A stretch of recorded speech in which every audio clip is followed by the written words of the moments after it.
un espazo público para a ciudadanía, un espazo que, na nosa opinión, ten grandes posibilidades e que non está accesible ao público que consideramos que está infrautilizado. No lugar de Lamas de Abade, na parroquia do Castiñeiriño, preto do centro de ensino público e da Escola de Hostalería, hai unha finca municipal con unha superficie dos 15.000 metros cadrados. Unha finca que creo que é unha gran descoñecida para unha boa parte da veciñeza de Santiago, a pesar do seu gran valor patrimonial e da súa importancia ambiental, histórica e artística. Este terreo, de acordo coas nosas informacións, pasou a ser propiedade do Concello a finais dos anos 60 e dende hai anos ven sendo empregado preferentemente, pero non únicamente, como viveiro de plantas e árbores, un dos poucos de titularidade pública existente en Galicia. Un viveiro que no seu día serviu para fornecer en exclusiva a demanda das zonas verdes e dos parques públicos do termo municipal. A súa actividade foi medrando a medida que se incrementaban as superficies de lecer ata que se externalizou o servizo de mantemento de parques e xardíns cun cultivo a gran escala e onde mesmo ian a parar naquelas datas as árbores do Nadal. Dende entón, a actividade do viveiro de Lamas de Abade foi indo a menos realmente, pois, hoxe vemos que, ademais de seguir cun certo cultivo en parte da súa superficie, sirve de depósito para moitos e variados materiais. A finca alberga tamén no seu interior varias construcións de interese que lle dan un especial valor patrimonial, histórico e artístico as que antes fixen mención.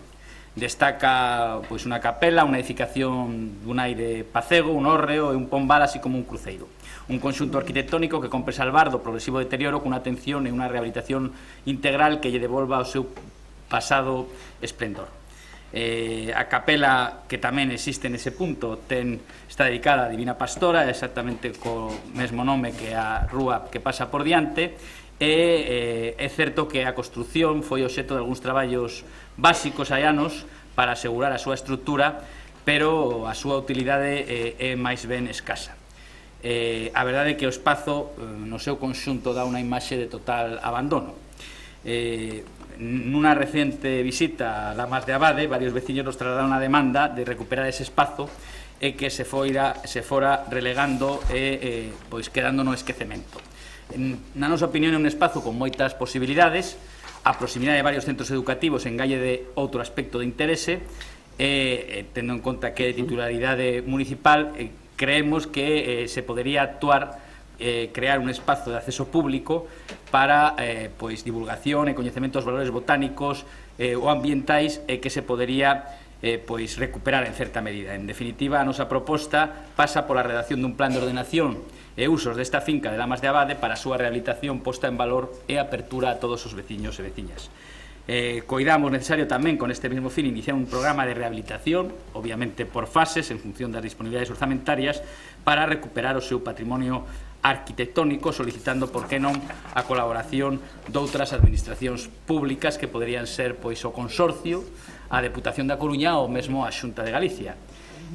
Consideramos que tanto a finca como as construcións poderían servir tamén para uso e desfrute dos veciños do Castiñeiriño. Por lo tanto, pois creemos que esta é unha proposición que vai na liña de recuperar un espazo para uso dos veciños en función, insisto, das posibilidades orzamentarias e cunha programación determinada, e por iso pois sometemos este acordo á consideración deste pleno e agradamos a aprobación por parte do resto dos grupos. Moitas gracias e máis nada.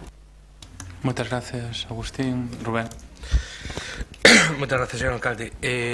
Esta iniciativa que presenta o Grupo Popular recolle en grande medida o proxecto de 2009 da Consellería de Medio Ambiente, que naquela altura dirixíanos a compañera do Benegal, Elvira Cienfuegos, que finalmente non se executaría por falta de financiamento por parte da Xunta de Galiza. Naquel proxecto de 2009 incluía esa construción dun edificio para recibir visitas e catalogar os centros de especies do viveiro e poñerlle tamén cartaces explicativos, ademais de renovar as infraestructuras básicas de camiños e tamén de recollidas de auga.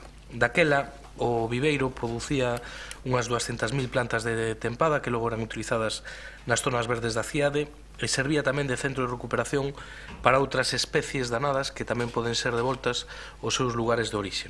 Deste viveiro tamén saían os 10.000 exemplares, como acaba de comentar tamén o portavoz do Partido Popular, non só no tema dos árbores de Nadal, sino tamén os 10.000 exemplares cos que comezaba o programa Flores na Cidade, que emprendeu igualmente esa concellería.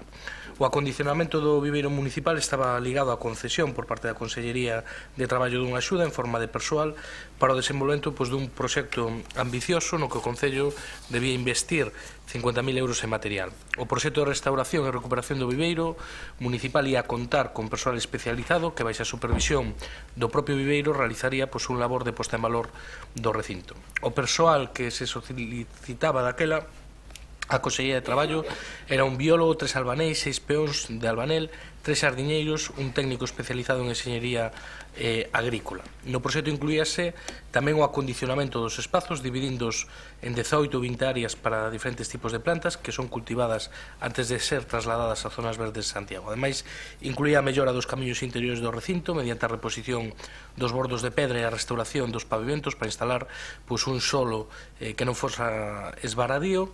E dentro do proxecto tamén se prevía a reparación dun pequeno invernadoiro de 60 metros cuadrados e de outra zona tapada para protexer determinadas plantas. Como un dos obxectivos do traballo de reforma do recinto era precisamente, como se acaba de comentar, abrir os colexios, o proxecto prevía a rotulación das especies para que fosen recoñecidas máis facilmente polos escolares e polos propios centros, e tamén estaba prevista a elaboración dunha serie de itinerarios no propio vivieiro e a edición de trípticos como material para as visitas guiadas. Por lo tanto, a iniciativa que se presenta o Grupo Popular entronca perfectamente co proxecto que tiña deseñado no seu día o BNG para aquel entorno e, por lo tanto, o noso voto será positivo. Creemos que é unha boa iniciativa e que na medida de que exista disponibilidade orzamentaria propia ou, como se comenta, tamén a propia proposición do Partido Popular en colaboración con outras administracións públicas, pois sería, desde logo, un bo investimento non só para o barrio do Castiñeiriño, sino para o conxunto da cidade. Gracias, Rubén. Paco. Gracias, señor alcalde. Sí, a finca que o xeto da proposta do Partido Popular, si a información que eu teño non é equivocada, se adquiriu en 1971, eran máis de uns 100.000 metros cuadrados, e o prezo naquele entón foi dunha peseta o metro cuadrado, daquele entón, que non estaba mal tampouco. O certo é que co tempo se foi segregando en pezas separadas para usos dotacionais. O Colexio Lamas de Abade, a Escola de Hostelería, o Polideportivo, o Campo de Fútbol. Non estamos de acordo con esta proposta, imos votar a favor. O que fago é unha reflexión que non é unha emenda in voce, é simplemente unha reflexión si non convendría aproveitar precisamente esta proposta e aproveitar ese plan para que o plan permitira recuperar a unidade do que foi toda a finca, obviamente, con diferentes usos para cada parte da finca. O noso voto, insisto, vai ser a favor desta proposta. Moitas gracias, Paco. Xan. Ben, boas tardes de novo. Pois mira, para romper un pouco a dinámica deste pleno, vou dicir que tamén estou totalmente de acordo ca proposta, perdón. E vou dicir por qué, porque é algo que xa estamos desenvolvendo.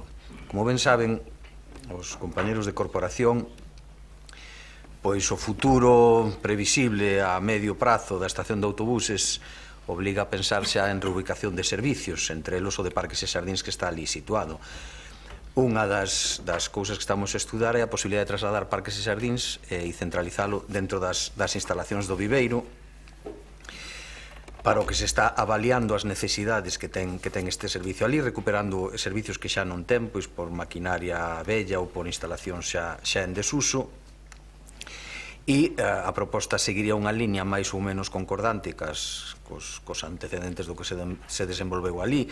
Hai que ter en conta que o proxecto que existe na actualidade ten máis de 15 anos e, polo tanto, non cumpre o que é a normativa actual e hai que darlle unha volta importante, que hai instalacións como un pombal espectacular, como Orrio, como unha serie de canalizacións de auga que baixan da mina de Outeiro do Castiñeiriño, que eu creo que teñen un interés patrimonial importante, aínda que non teño claro que estén ou non estén catalogados aínda.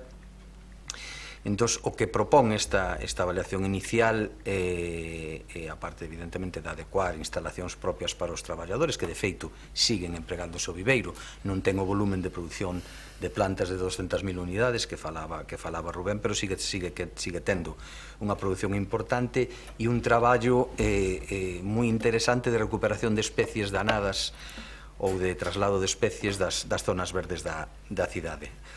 En definitiva, como dixen antes, este traslado do Departamento de Xardíns implicaría habilitar un almacén, unha zona de oficinas, vestiarios, unha carpintería moi necesaria para traballar fundamentalmente nos parques infantís, que de feito xa se está usando como depósito e centro de reparación dos distintos elementos.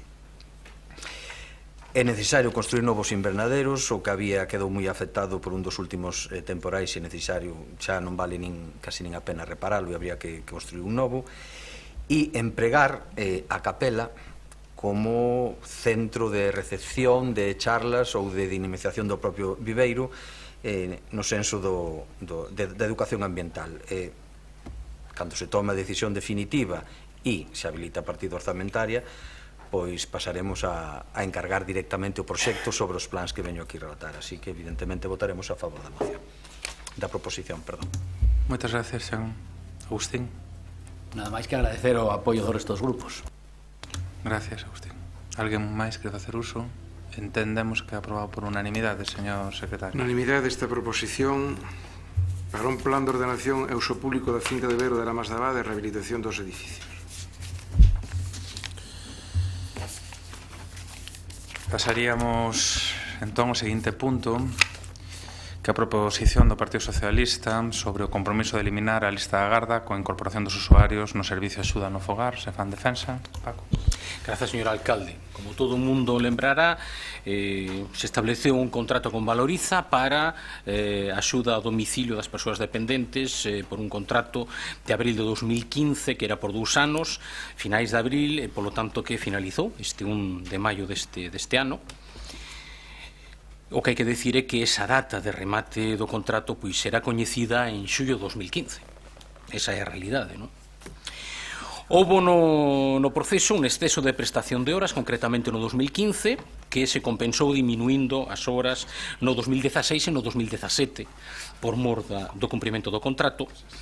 En outubro de 2016 se modificou ese contrato incrementando o importe ata o límite legal do 10%. Hubo en todo o proceso pois determinados incumprimentos do contrato por parte de Valoriza, non?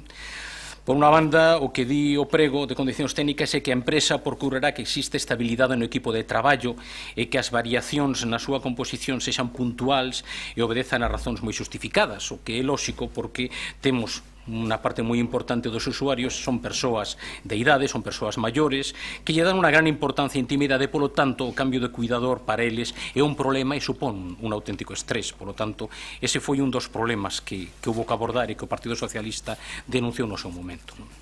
Durante meses se sucederon eses cambios de cuidadores que pasaban a outros turnos e, polo tanto, deixaban de atender as persoas cas que tiñan xa a confianza, non? Tamén se di no prego que a empresa disporá dun local accesible, estaba na Avenida de Lugo, e o trasladaron ao polígono de Costa Bella, non? O certo é que debería estar pois máis no centro cando falamos de accesible, non? Había unha serie de melloras que, segundo declaracións públicas dos representantes dos traballadores, non se teñen cumprido. Por exemplo, a podoloxía. Eles manifestaron públicamente unha rolda de prensa que quen facía este traballo eran os auxiliares, polo tanto non podólogos, que non se daba o servizo de fisioterapia, que con respecto ao material, pois, por exemplo, determinados obxetos que eran solicitados como as cadeiras de baño, non? Pois estaba solicitada en febreiro e o 3 de abril aínda non se tiña entregado, e que había unha lista de espera de usuarios, non? O 3 de abril eran 123 e manifestaron tamén os representantes dos traballadores en rolda de prensa que ata esa data tiñan falecido 80 usuarios, obviamente non pola falta dos cuidados, polas súas patoloxías, pero que a lista de espera o seu coñecemento non tiña corrido para poder ocuparse de outras persoas, non? Houbo tamén por parte desta empresa incumprimentos cos traballadores, 5 despidos, aínda que houbo un remitido recentemente, non pagar os complementos, as horas neste caso, non cumprir o convenio colectivo, que exixe que o 80% dos traballadores serán fixos e solamente non chega ao 63% dos mesmos, e, ademais, unha apertura de expediente sancionador por parte da Inspección de Traballo. Hai que decir que houve tamén nese proceso un aumento de horas financiadas por parte da Xunta de Galicia, que non había unha previsión no contrato para poder asumir esas horas de máis, non había, polo tanto, posibilidade de ampliálo. Face referencia a un informe de intervención que di que os importes consignados para a anualidade 2017 vai resultar insuficiente para dar cobertura ao contrato xa modificado, o que pensamos que é un tema moi serio e que hai que abordar. E recentemente se prorroga o contrato de Valoriza en principio por 8 meses, é dicir, hasta decembro, cando hai que decir varias cousas. Primeiro, os incumprimentos de cara aos traballadores, de cara ao propio contrato. Segundo, que a propia empresa Valoriza comunica, primeiro en agosto de 2016, que non vai querer continuar e, polo tanto, que non querría asumir unha prórroga, e o reitera en novembro de 2016 e tamén o 29 de marzo de 2017. A información que temos é que a 3 de abril non se lle tillan contestado por parte do Goberno. Nos pensamos que hubo tempo de abondo para aprobar uns pregos e, polo tanto, convocar un novo concurso. E tamén entendemos, preguntamos por que non se aplicou a ordenanza de axuda ao fogar, que distingue perfectamente entre o acceso directo con preferencia e o acceso por libre concurrencia, o que sí que podería ter facilitado sacar un novo contrato para aproveitar esas horas de máis que plantexa a Xunta de Galicia, un novo contrato con un obxecto diferente, un novo contrato para os de acceso de libre concurrencia e, polo tanto, aproveitar todas esas horas, se lle estaban dando a libre concurrencia, aqueles pois que estaban con acceso directo, non? E, por último, lembrar un acordo do PSOE Compostela Aberta para eliminar a lista de agarda do Servicio de Axuda no Fogar no 2017, como parte do acordo para os orzamentos 2017. Por lo tanto, resumindo, o que nos pedimos é unha programación precisamente para dar cumprimento a unha necesidade que deixar esa lista de agarda para axuda ao fogar aos dependentes a cero e, por outra banda, nese sentido, cumprir o compromiso que acadamos de cara aos orzamentos de 2017. Moitas grazas. Moitas gracias, Paco Reyes. Rubén, Goretti, a súa quenda. Sí. Ben, pois eu xa anuncio que o Bloque Nacionalista Galego vai votar a favor desta proposición do Grupo Socialista coa que concordamos, tamén, sobre todo, porque é algo especialmente grave que nos preocupa, que se perdan fondos económicos destinados ao servizo de axuda ao domicilio, sobre todo que se faga iso cando somos conscientes de que fican persoas sen atender, non? Esas máis de 120 persoas que están aí na lista de agarda, que poderían ser beneficiarias potenciais deste servizo, e nun contexto en que o Concello emprega únicamente 3.226 horas das 8.930 que lle asignou a Xunta. Sabemos, é certo, como xa comentou tamén o portavoz do Grupo Socialista, que hai un problema co prego inicial, por suposto, polas condicións aprobadas na etapa do Partido Popular, que non prevían esa ampliación do contrato, e, claro, nais tamén creemos que hai unha responsabilidade por non quitar este concurso a tempo, por non preparar os pregos con anterioridade e non estarmos en condicións, ou ben con ese novo contrato, unha vez sabido, como se comentou, que a empresa xa manifestou que non tiña interés en seguir a prestar este servizo, pois con tempo suficiente, como o BNG xa realizou unha pregunta oral no pleno en xaneiro, onde decía que acontecía con iso, ou ben buscar outras fórmulas que as podía haber para intentar solucionar este problema. Desde a nosa perspectiva é algo moi urxente, é algo que non podemos facer agardar e, por tanto, creemos que esta iniciativa debe ser apoiada polo conxunto de grupos da corporación e que se lle dé a cumprimento o máis rápido posible. Moitas gracias, Goretti. Agustín, María Corral, a súa quenda. Grazas, boa tarde. Non me vou estender falando polo miúdo do que é o Servizo de Axuda no Fogar, nin dos obxectivos que procura, nin da cota de benestar que supón a súa existencia e o seu funcionamento. A estas alturas xa todos o coñecen, todos o coñecemos, trátase dun servizo público de competencia municipal subvencionado por a Xunta de Galicia, especialmente destinado, aínda que non de xeito exclusivo, a atender no seu domicilio a persoas que teñan limitada a súa autonomía personal. A proposición do PSOE de instar ao Goberno a resolver a lista de agarda que ten acumulada este servizo é unha reclamación máis que se ven facendo efectivamente dende todos os frentes. A Xunta de Galicia, os grupos políticos da oposición en Santiago e moi especialmente os usuarios potenciais, que son os que verdadeiramente importan, así que o noso voto vai ser favorable.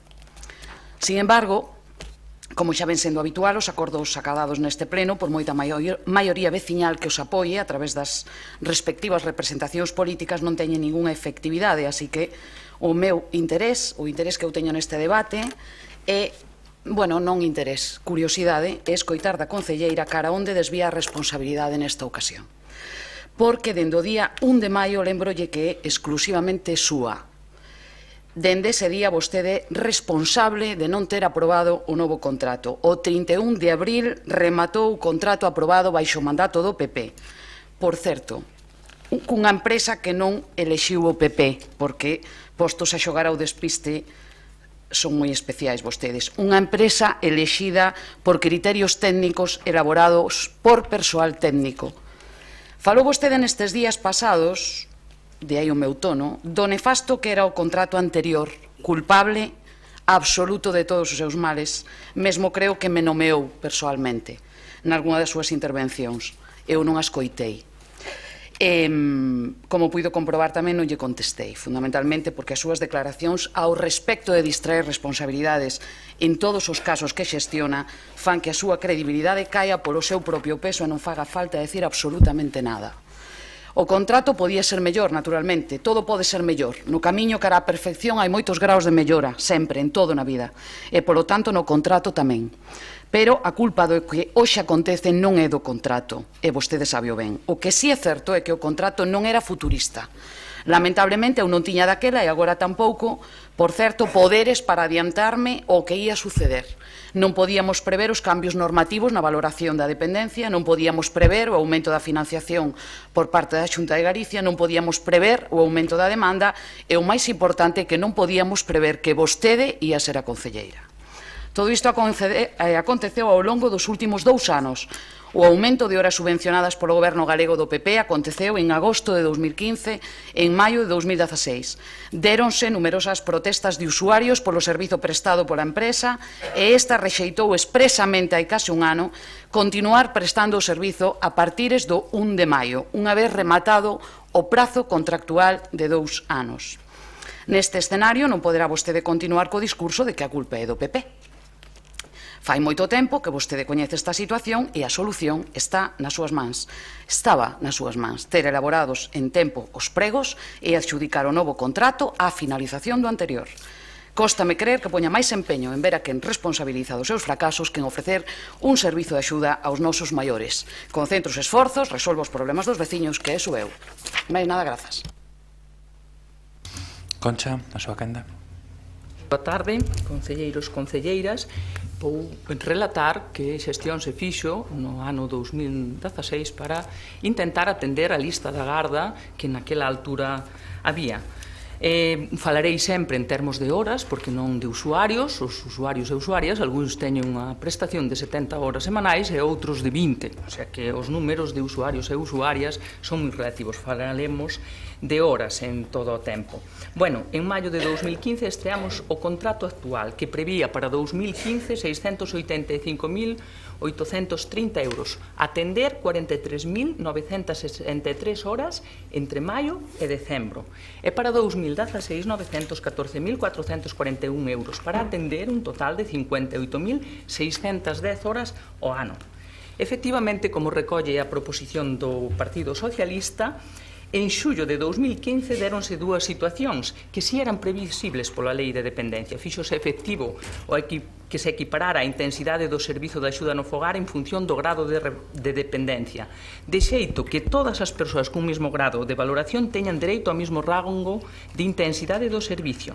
E, por outra banda, tamén recoñécese o dereito efectivo ao catálogo de servizos de atención á dependencia a todas as persoas que foron valoradas co grado 1, dependencia moderada, con 20 horas de prestación. Por iso, dende finais de 2014 e ao longo de 2015, moitas persoas que tiñan xa recoñecida a súa situación de dependencia solicitaron a revisión por agravamento, acadando unha nova valoración.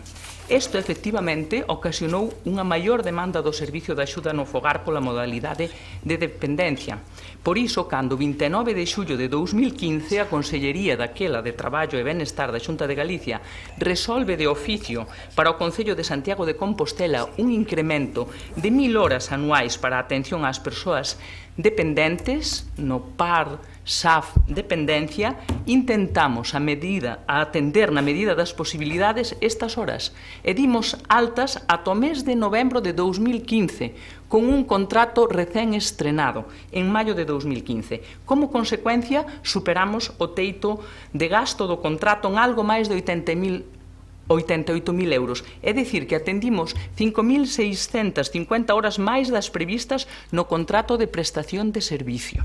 Vale? Por iso, no orzamento de 2016, incorporamos orzamento suficiente para atender estas horas máis das persoas que tiñamos en lista da garda naquela altura. Decembro de 2015 estou falando. Lembrarán que no orzamento de 2016 previmos para o programa de servicio de axuda no fogar 1.340.000 euros, que permitiría atender 85.897 horas.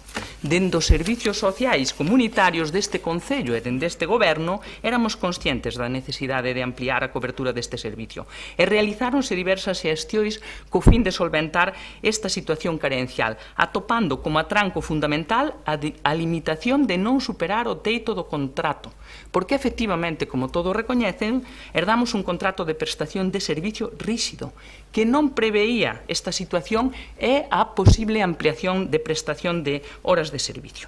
Así é todo, estudáronse varias alternativas. En marzo de 2016 envíase ao Servicio Municipal de Contratación o documento de prego de condicións técnicas do SAF para atención a persoas con situación de dependencia moderada ou libre concurrencia, co obxecto de iniciar un procedimento separado de apertura do expediente para a licitación de dito servicio separado do de dependencia. En abril de 2016, os informes técnicos do Servicio de Contratación e de Intervención Municipal indican que da análise do contrato e proposta de prego de prescricións técnicas despréndese a identidade dos mesmos co contrato actualmente vixente con Valoriza.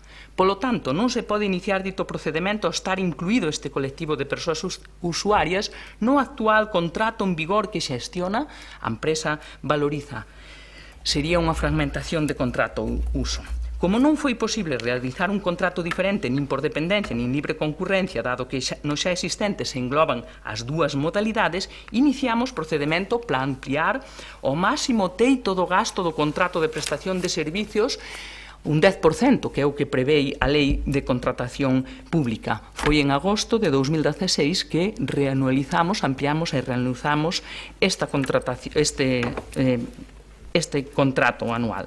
Ao tempo, desde a Xefatura de Servizo e a sección propónse un desenvolvemento dun novo proceso de licitación co sobrante que tiñamos, 240.000 euros, baixo a determinación xurídica de concerto, ao abeiro da normativa da Lei 13/2008 de Servizos Sociais. Neste caso, un informe de setembro de 2016 do Servizo de Contratación conclúe que no suposto analizado a empresa contratista non asume o risco operacional, polo que o contrato debe calificarse como prestación de servizo e non como contrato de xestión de servizos públicos. Así que non há lugar a unha modalidade de concerto. En calquera caso, dito isto, hasta setembro de 2016, co previsto nos orzamentos de 2016 nunca poderíamos atender o incremento de 3.000 horas mensuais que nos comunica a Consellería de Políticas Sociais en maio de 2016, un mes antes de eleccións xerais e 5 meses antes de eleccións autonómicas.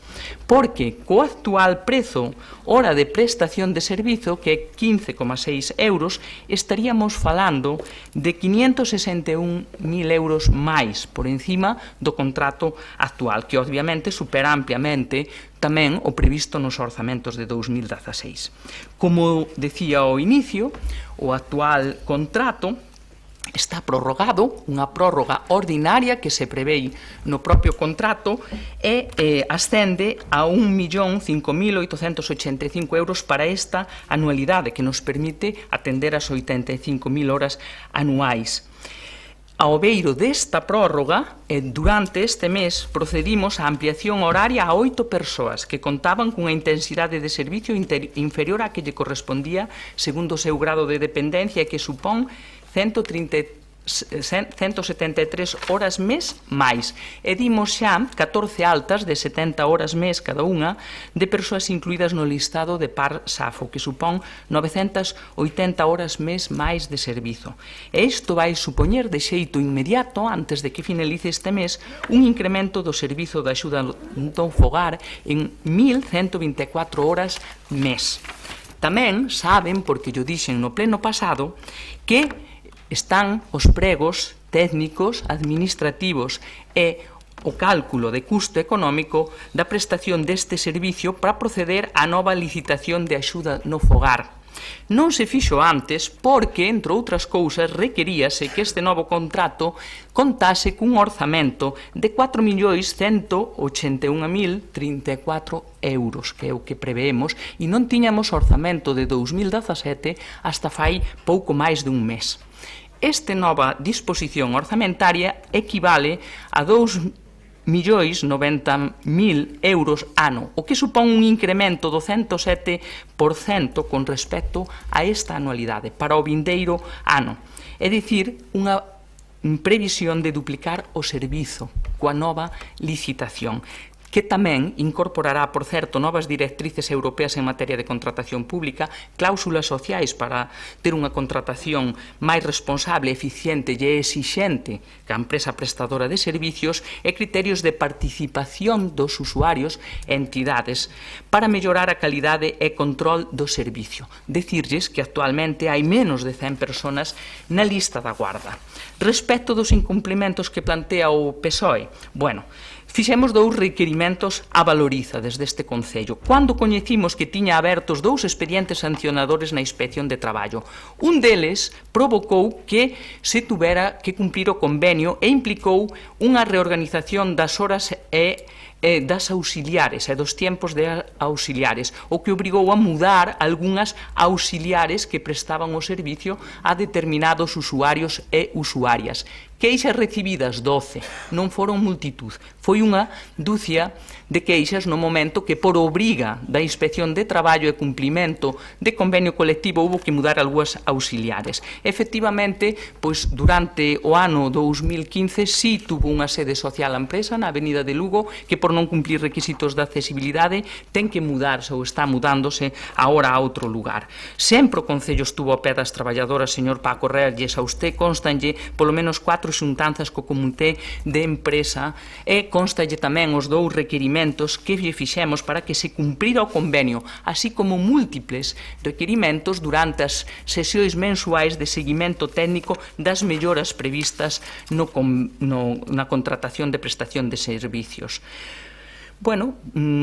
Solo decirlle a María Corral que, non temos nada que presumir. Pódolle decir que, de acordo co informe da Asociación de Directoras e Xerentes de Servicios Sociais, o índice DEC, de 2016, Galicia ocupa o posto 12 de 17 entre as comunidades autónomas en atención á dependencia e desenvolvemento da Lei de Promoción da Autonomía Persoal. Vai remontando, Concha. Sí, é que o gasto en Galicia é de 91,4 euros por habitante. A media do Estado está en 131,15 euros habitante.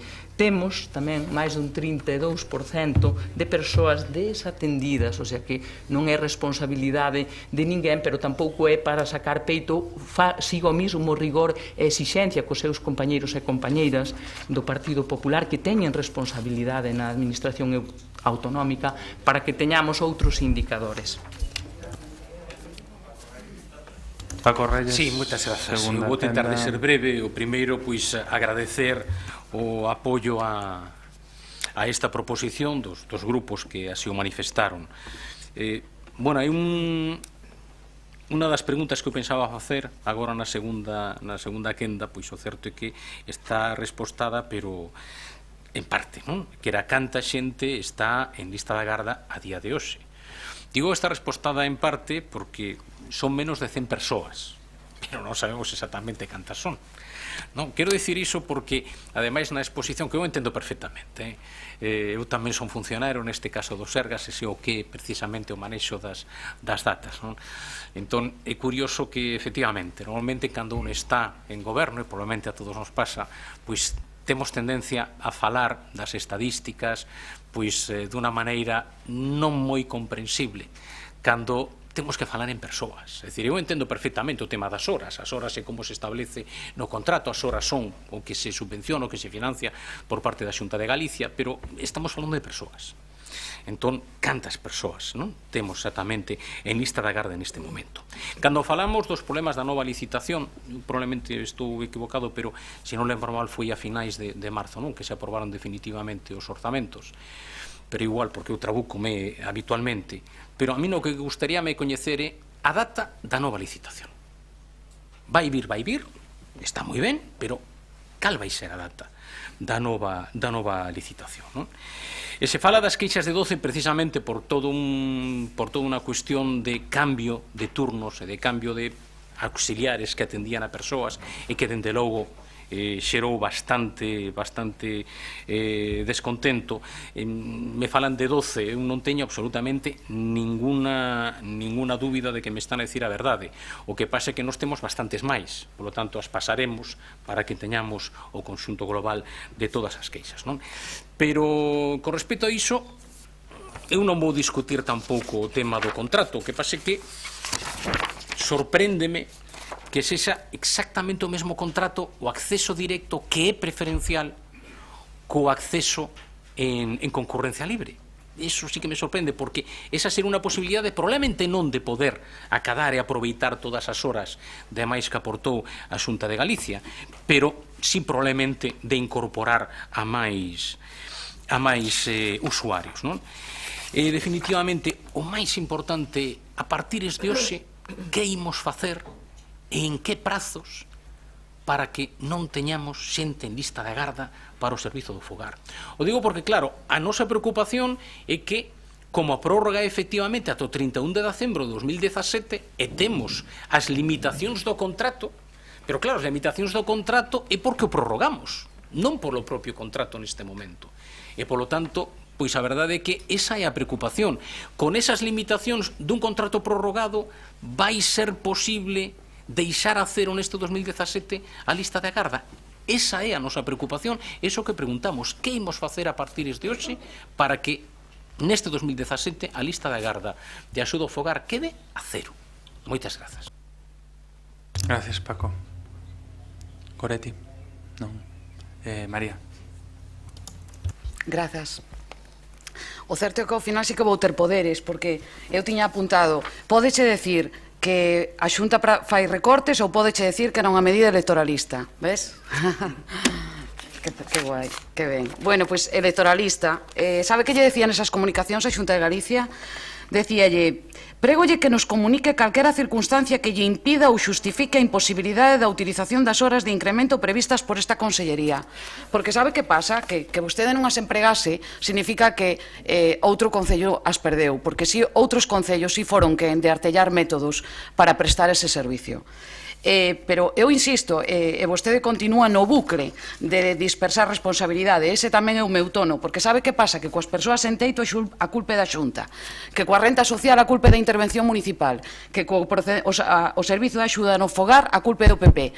Así que, persoas en fogar, persoas en risco de exclusión e maiores, o máis importante dos servizos sociais é culpa do outro. Eso, continúa vostede no bucle, insisto. Imagine vostede que alguén creese en algún momento que o contrato anterior era malo, malísimo, horrible. Eu compro-yo, xa yo comprei, está comprado, nada máis que decir. E vostede parece que o sabía mesmo antes de que o tivésemos aprobado. En 2 anos, vendo todas as necesidades e todas as irregularidades, non diga que dependía do orzamento. Podía ter os pregos redactados, porque o orzamento non facía falta para bolígrafos, supoño, para redactar pregos. Logo, realmente, ao mellor, quen exerce a política con algunha certa humildade, acolle máis apoios E as actitudes soberbias, victimistas, no sentido de botar as culpas de todo canto acontece a outro, non xenera ningunha empatía. Mais nada, grazas. Concha, algo que engadir? Dúas cuestións. Se non teño o dato exacto das persoas que están na lista da Garda é porque a súa proposición non facía alusión en ningún caso a esa situación, senón a situación administrativa do proceso de contratación de licitación, pero aproximadamente 96 persoas, porque teño dato referido ao final de abril e despois das altas que se deron deben ser aproximadamente por aí. O prazo no que temos prevista a licitación, dado que está no primeiro período de prórroga, é que este lista antes de rematar o ano, antes do 31 de novembro. Por que facer xunto SAF libre concurrencia e libre dependencia? Polas características e tipo de prestacións e número de horas que se prestan, parece que fai máis adecuado, máis flexible e máis eficiente que se presten xuntos os dous tipos de servizos. Bueno, respecto do que dice o Partido Popular, pois si, unhos concellos puderon asumir porque tiñan outro tipo de contratación e outros non o puderon asumir, como o caso de Santiago de Compostela. En calquera caso, estamos no primeiro mes de prórroga, unha prórroga ordinaria prevista nun contrato de prestación de servicios da envergadura deste, e acabolle de decir que xa temos dado de alta 1.124 horas mes máis, e que se repoñen todas as persoas que van causando baixa. No sentido do voto, por suposto, votamos a favor porque xa temos feito todo o que é posible para que podamos ter a fin de ano reducida a lista da Garda. Moi ben. Por unanimidade, señor secretario. Moi ben. O punto 9, a dación de conta de resolucións da Alcaldía e de Concellerías Delegadas e acordos de Xunta de Goberno Local, como cada pleno están ao dispor dos homes e mulleres desta corporación. O punto 10, unha solicitude do Grupo Municipal Socialista a comparecencia da Concelleira Delegada de Emprego, que, como sempre, aceptamos e compareceremos no pleno seguinte, señor secretario. E entraríamos logo no punto 11, que é o punto de rogos e preguntas. Comenzando polo de rogos, os tres primeiros son do Partido Popular. O primeiro é para unha actuación puntual de seguridade viaria na estrada que une Arins e Marrozos. Sí, Claudio. Boas tardes a todos. Recentemente, a instancias do Grupo Popular, o Goberno procedeu a instalar unha varanda no rego de Arins, nas proximidades da ponte da liña férrea do AVE que discorre polos lindeiros das parroquias de Arins, Marrozos e do Eixo, para a protección do tránsito do vial que desde a estrada C261 en Vilacova, Arins, se dirixe á Nacional 525 á altura do Sisto en Marrozos. Pois ben, neste mismo vial, preto do núcleo de Vilacova, hai cuestións de semanas, leváronse a cabo unhas obras na cuneta que, a pesar da indubidable boa intención de mellorar as condicións de saneamento da marxe viaria, supuseron un incremento da perigosidade ao pronunciar o desnivel existente cunha gavia de formigón, xusto onde remata o asfalto dun trazado que carece de beiravía. Nestas condicións, calquera mínimo despiste de condutores ou peóns pode supoñer un elevado risco, polo que sería necesario advertir desta contingencia ben mediante a indicación específica que se considere ou ben mediante a adopción de algunha medida de protección que poida reducir as posibilidades dun accidente nesta zona. En consecuencia, o Grupo Municipal Popular formula o seguinte rogo: que por parte do correspondente órgano de goberno municipal se acometa unha actuación de seguridade viaria nas proximidades de Vilacova, na cuneta da vía que comunica ese lugar de Arins co Sisto, Marrozos, para reducir o perigo derivado dunha actuación de drenaxe que ocasiona unha forte desnivel da marxe desta estrada carente de beiravía, tal e como se pode apreciar no nexo fotográfico que se acompaña a este rogo. Moitas gracias. Moitas gracias, Claudia. Rafa. Boa tarde a todos, compañeiros e compañeiras de corporación. Fun a ver este punto antonte in situ. A actuación non foi executada polo Concello de Santiago, sino que foi por un particular, o cal, pois, agora empezamos co dilema de como se resolven este tipo de cuestións, non? A ver se podemos chegar a un acordo para seguir os códigos do rural coa obrigación de pois poder convivir coa administración, non? A miña idea era, pois, encontrarme ali co dueño do desfeite e dicirlle, pois, a ver se polas boas podíamos arreglar aquelo, pero non vive ali.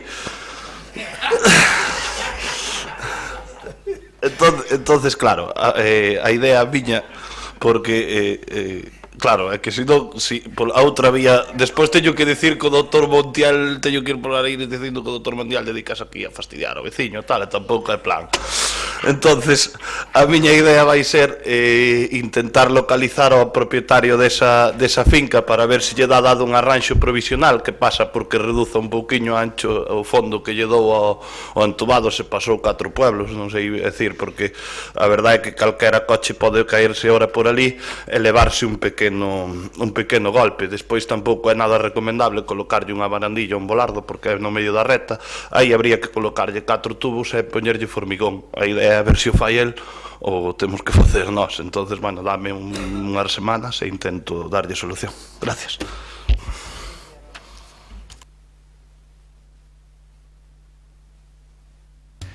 Bueno, vamos a seguir con o seguinte rogo. Ti sigue empregando o Código do Rural, pero notifícalle o autor por escrito isto, Rafael. Non vai a ser o demo. Pasamos ao seguinte rogo, que tamén é do Partido Popular, sobre os labores de repintado e colocación de placas co nome de rúas. María Antón. Grazas, alcalde, boa tarde a todos. Pois nada, como aquí estamos instalados no Día da Marmota, tomamos exemplo dos nosos compañeiros do PSDG e traemos tamén rogos que xa se trouxeron no seu día. Porque este rogo que os traemos, pois efectivamente o trouxemos en febreiro de 2016, como recordarán, supoño, todos vostedes, que pretendía que se repintasen pois as placas, particularmente do casco histórico, porque realmente algunhas delas pois non se sabe para nada en que rúa pois nos atopamos. Naquel momento se nos dixo que o contrato de mantemento pois que rematara a finais de 2015, que cando se fixera a nova concesión pois que se intentaría prestar un especial coidado a estes elementos patrimoniais. Por outra banda, tamén no pleno de maio de 2016 presentamos tamén un rogo para a colocación de placas identificativas nas rúas Amorruibal e Laxeiro, e o representante do goberno tamén sinalou que se colocarían, posto que pasou un ano nun caso e un ano e medio case no outro, pois imaginamos que a estas alturas o contrato está aprobado, pero o traballo non está realizado. Supoño que o concelleiro do ramo pois non sei, dirá algo á empresa para que cumpra con este contrato, e por eso reiteramos estes dous rogos que xa trouxemos no seu día, para que a maior brevidade posible pois se den as instruccións precisas para complementar estas cuestións. Grazas. Gracias, María Antón. Jorge. Bueno, pois tomamos nota porque realmente si había un compromiso de que cando houbera contrato de mantemento pois facer este pintado. O que pasa que a veces nesta cidade certas cousas que hai que ir abordando en función das urxencias, xa non vou decir fochanca, reparación de beiras rúas, está pendiente pois o repintado das placas, que creo que é un tema importantísimo para a cidade, e tamén o tema de poñer as sinalizacións do contrato de sinalización que incidirás no mes de maio. Farémolo e espero que non teñas que volver a traerlo aquí. O seguinte rogo do Partido Popular sobre a posta en servicio dun aseo adaptado no ámbito da Alameda. Hola, boa tarde. A través de diversas iniciativas, o Grupo Municipal Popular tense interesado pola posta en servizo de 4 quioscos públicos ofertados en concesión no seu día, pero que dende hai moitos meses se manteñen sen actividade, e cada paso cun aspecto máis abandonado, a pesar de estar situados en zoas de gran tránsito e, por lo tanto, de gran visibilidade. Alén dos aspectos relacionados coa mellora da calidade ambiental e das súas posibilidades para servir de soporte a actividades mercantis, turísticas ou culturais, hai un factor menos destacado que aconsella que o Goberno lle dedique un maior empeño a resolver a situación de abandona pola que atraviesan estas instalacións. A existencia dun aseo adaptado a persoas con diversidade funcional que se integra no propio quiosco, un servizo que pode ser de gran utilidade sempre cando se atope operativo. A presenza de un deses quioscos públicos dotado dese servizo no ámbito da Alameda, onde existen aseos públicos, pero ninguno habilitado para persoas con diversidade funcional, é a inmediata celebración das festas da Ascensión, que tradicionalmente teñen na Alameda o centro neurálxico da maior parte das actividades e atraccións. Por estas circunstancias, presentamos, dende o Grupo Municipal Popular, o seguinte rogo: que por parte do Goberno Municipal se proceda, coa maior celeridade posible, a articular unha medida de urxencia que permita a posta en servizo do aseo público adaptado con que conta o quiosco municipal que se atopa sin actividade na Alameda, coa finalidade de que poida estar operativo, cando menos, durante as festas da Ascensión, ofrecendo así un servizo necesario e alternativo para a veciñanza e os visitantes. Como estamos falando de quioscos, tamén gustaríame facer unha suxerencia sobre a carterería dos mesmos. Se gastar toda a carterería da celebración no ano pasado do centenario das Irmandades da Fala. E como xa estamos en maio, podería ser tamén bo ir cambiando esa carterería e buscando outras cosas que se podan poñer nos quioscos. Gracias. Gracias a ti. A ver, contesto eu porque directamente aquí un acordo plenario sobre os quioscos en cuestión. Entón, vos informo un pouco da situación surrealista porque directamente se leva dende a alcaldía. Sabedes que a empresa que dependía do Grupo Kogami entrou en concursal. Sabedes que os administradores están de alguma maneira finiquitando a empresa en cuestión e todo o que ten que ver cos seus quioscos, non? Tense producido reunións con eles, amosamos de interese nos quioscos, tendo constancia de que a concesión de ocupación de espacio público dos mesmos estaba vencellado a un determinado uso e vencellado á actuación de Kogami e ao perfil que nos parecía interesante. E posteriormente entramos nun rodopio bastante surrealista que eu agardo poder de alguma maneira abordar xa de maneira directa con eles, porque se nos notifica hai uns meses que mostremos outra vez interese por escrito nos quioscos, porque senón adoptarán algunha decisión respecto aos mesmos e no prazo, marcándonos un prazo e se fai marca esa posición do Concello de acordo co falado nesta corporación.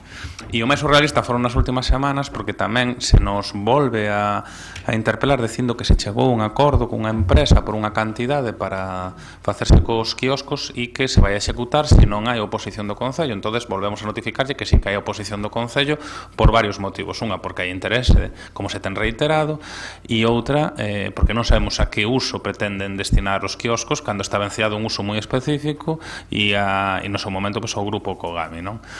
Chegamos incluso a reunirnos ca empresa que parece que fixera oferta e quería dedicar os quioscos a unha especie de tendas de máquina de autoconsumo.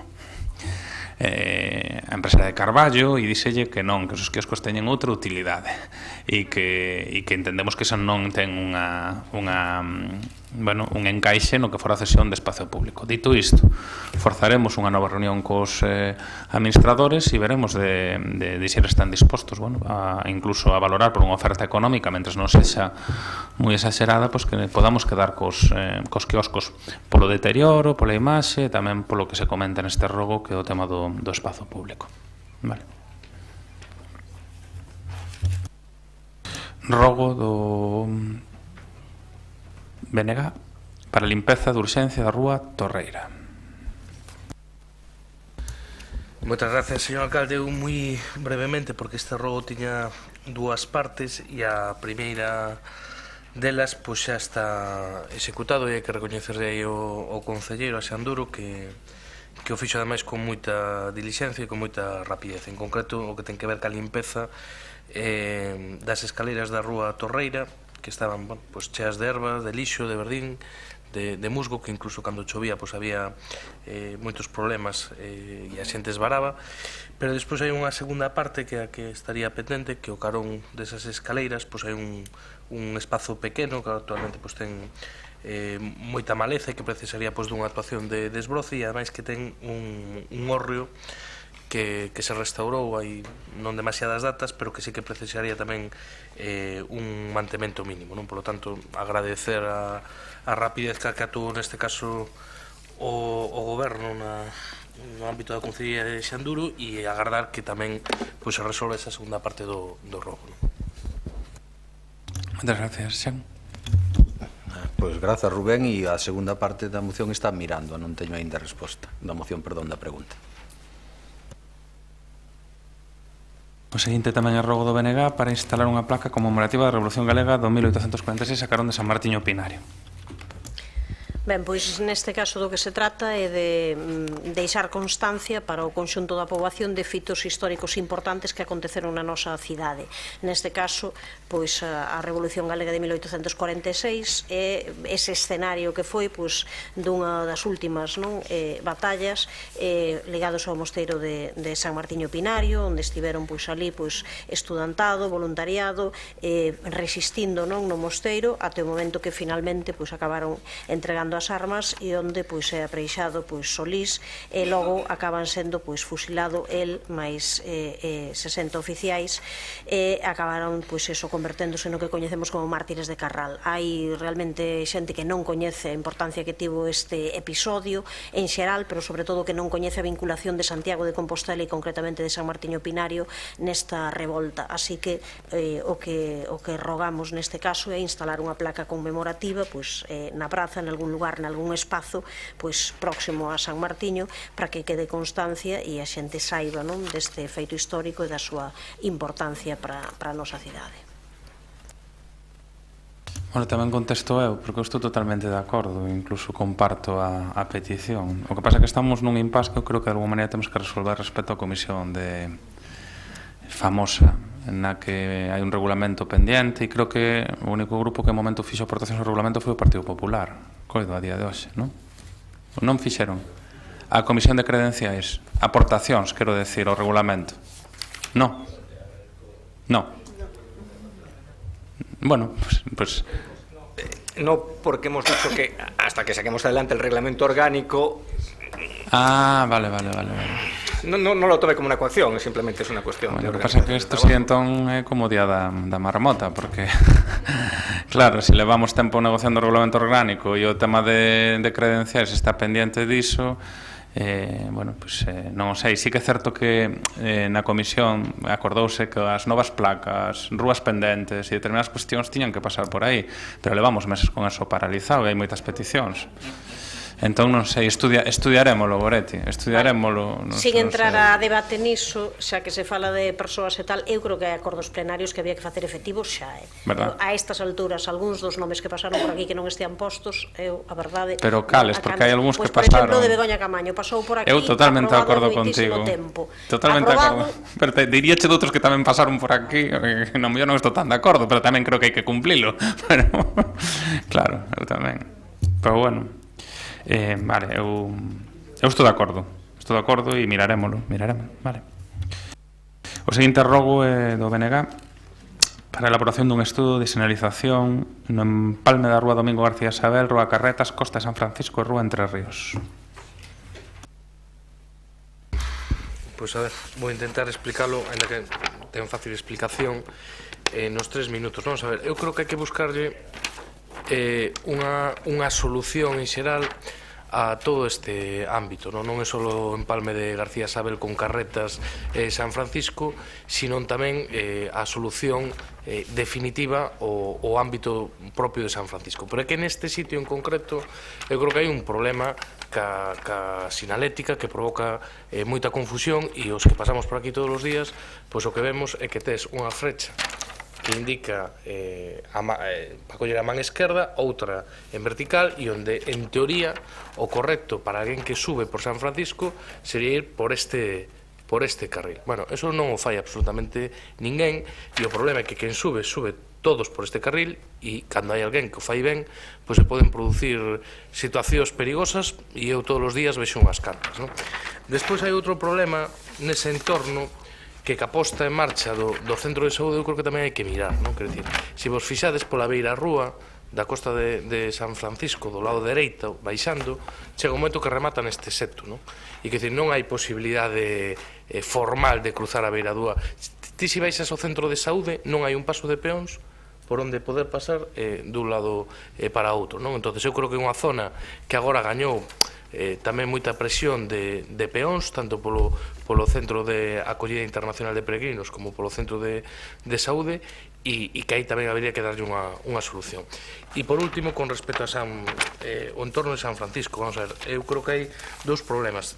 Para un, de sinalización insuficiente. Hai un sinal á altura da entrada do parking de espazo de preferencia peonil, que eu creo que tampouco é moi visible, pero que sotes ese sinal nesa dirección, quero dicir, subindo desde San Francisco, sí, pois estará bastante escondido, porque eu a verdade é que non o vin e fun ali a mirar. En calquera caso, eu creo que a solución que se buscou pode ser ben intencionada, pero creo que non funciona. Os días que hai ali tal, e sobre todo ahora que se aproxima o verán, é un problemón. Eu creo que hai que facer unha reflexión un pouco máis de fondo de si esa solución definitiva. Eu sei que para iso non hai variñas máxicas. Aquí no seu día o Partido Popular intentou unha solución híbrida, ca colocación desas árbores, intentar sinalizar de algún xeito unha especie de beira-rúa, pero, bueno, eu creo que aí hai un problema. Pero o caso concreto deste rogo, sobre todo, é por esta solución en García Sabel, que é unha cousa extraña, non? Porque, claro, a rúa ten doble carril, pero na mesma dirección. No seu día era un proxecto do Partido Popular para facela doble dirección, que eu creo que sería un erro, e de quitarlle unha esquina á Facultade de Odontoloxía, que facilitaría tal. Eso, creo, sería meterlle todavía máis presión de automóviles no ámbito de San Francisco en vez de reducilo. Pero, bueno, en calquera caso, eu creo que no corto prazo sí que habría que solucionar isto do final de García Sabel. Xa. Sí, concordo. A ver, o do paso de peóns, a verdade, nin me dera conta, tes toda a razón, mandarei pintalo. O tema do doble carril que sube, non hai moita máis posibilidade de pintado. O que si está avaliando o tráfico ahora e está consultando con Telvente con a policía a posibilidade ou de poñer un pintado que elimine a parte final do segundo carril, o sea, o carril que está pegado á beira-rúa para canalizar o tráfico, ou incluso aproveitar para algún tipo de aparcadoiro de curta duración para dar servicio aos comercios da zona histórica.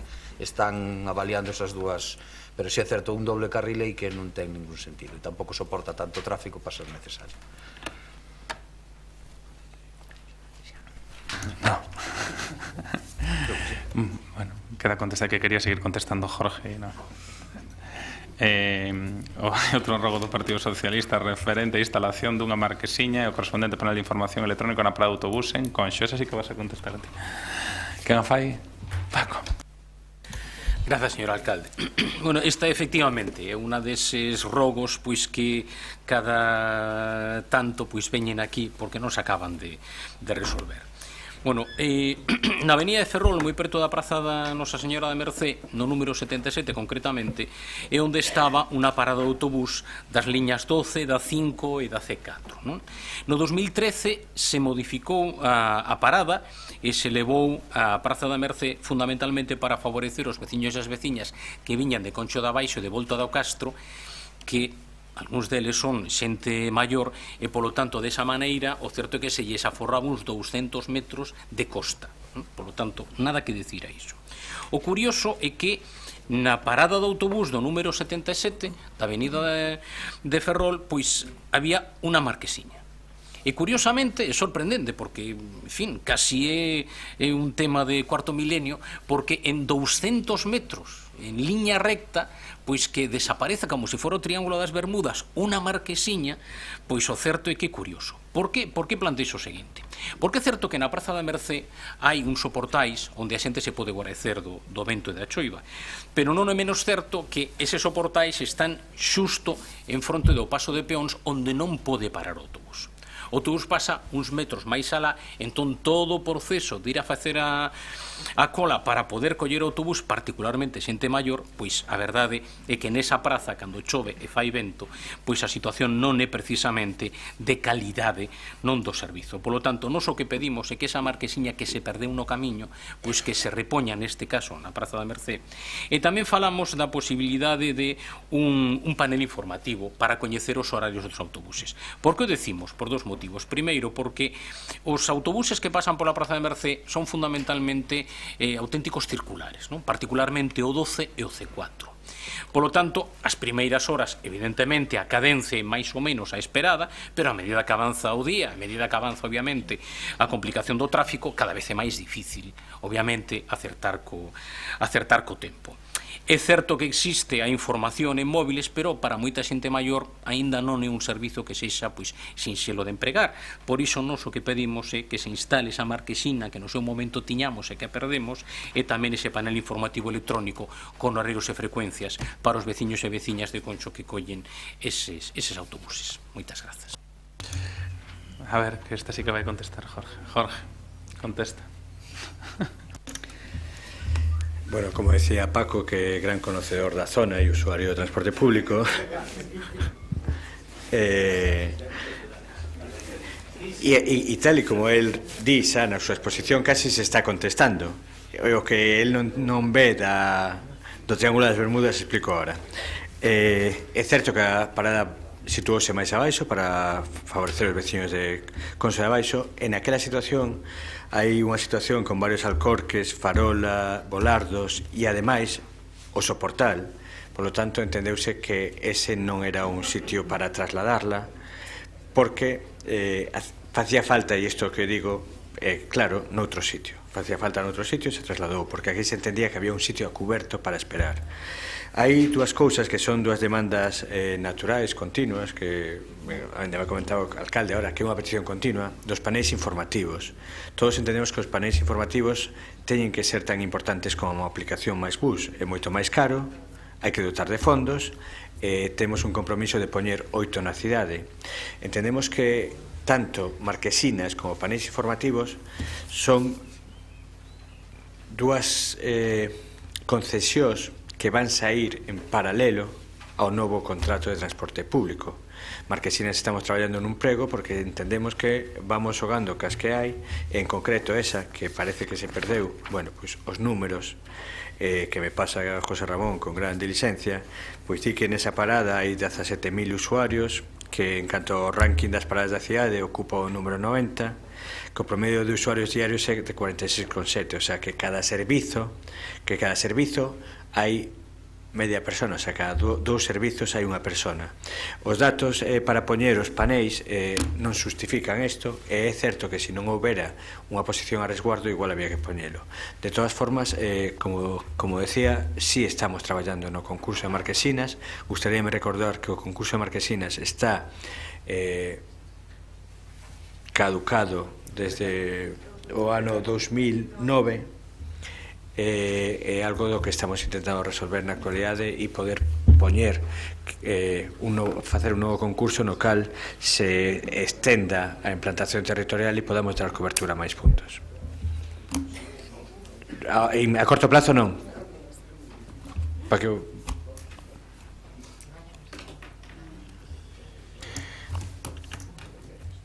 remataríamos os rogos e pasaríamos as preguntas. A primeira é do Partido Socialista en relación coa 19 edición da Volta Ciclista Ascensión. Gonzalo. Sí, sabes a resposta? Que xa din, non? Xa din públicamente en varios sitios. Pero bueno. Non, pero pregunta. Boa tarde a todas, a todos. Nos últimos anos o programa de Festa da Ascensión contou, entre outros, cun evento deportivo importante e consolidado na nosa cidade como a Volta Ciclista da Ascensión. Esta celebración viña sendo organizada ano tras ano polo Concello de Santiago e o Club Ciclista Compostelano. Nos sorprende que neste ano, no programa de Festa da Ascensión, non aparece este evento deportivo, unha carreira clásica dentro do seu calendario, e por iso é o que preguntamos e presentamos este pleno a seguinte pregunta para a súa contestación oral.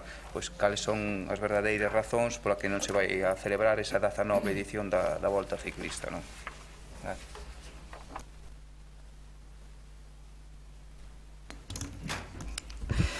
Bueno, moi boa tarde a todos. Pois, neste caso, o clube transmitiunos varias cuestións. Primeiro, unha carga de traballo bastante grande, a existencia de compromisos noutras carreiras do mesmo tipo nestas datas, e o que consideraban un retraso no cobro pola forma na que está tramitada esta carreira, que por unha subvención nominativa, un poquinho máis ademais este ano, por mor dunha nova aplicación para a subida de documentación a un novo portal estatal de tramitación de subvencións, o que provocou certa falta de liquidez. Ainda así, ofreceuselle unha fórmula alternativa de tramitación, como podía ser a contratación do servicio, que reduciría considerablemente o cobro, o pago, digamos, desta actividade, pero entendimos que que o club quería deixar pasar este ano. Non, eu confío en que se vai a retomar esta actividade o ano que ven e está claro que sempre van a contar con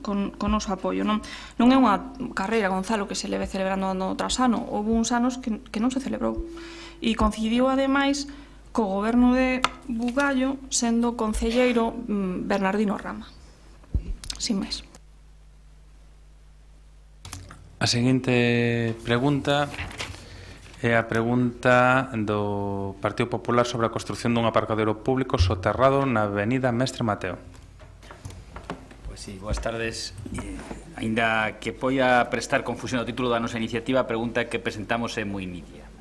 Despois de ter coñecemento de que a finais do pasado mes de abril o Concello e o Colexio Oficial de Arquitectos de Galicia presentaran un protocolo de colaboración, por certo, fago mención á forma de tratar a información deste goberno.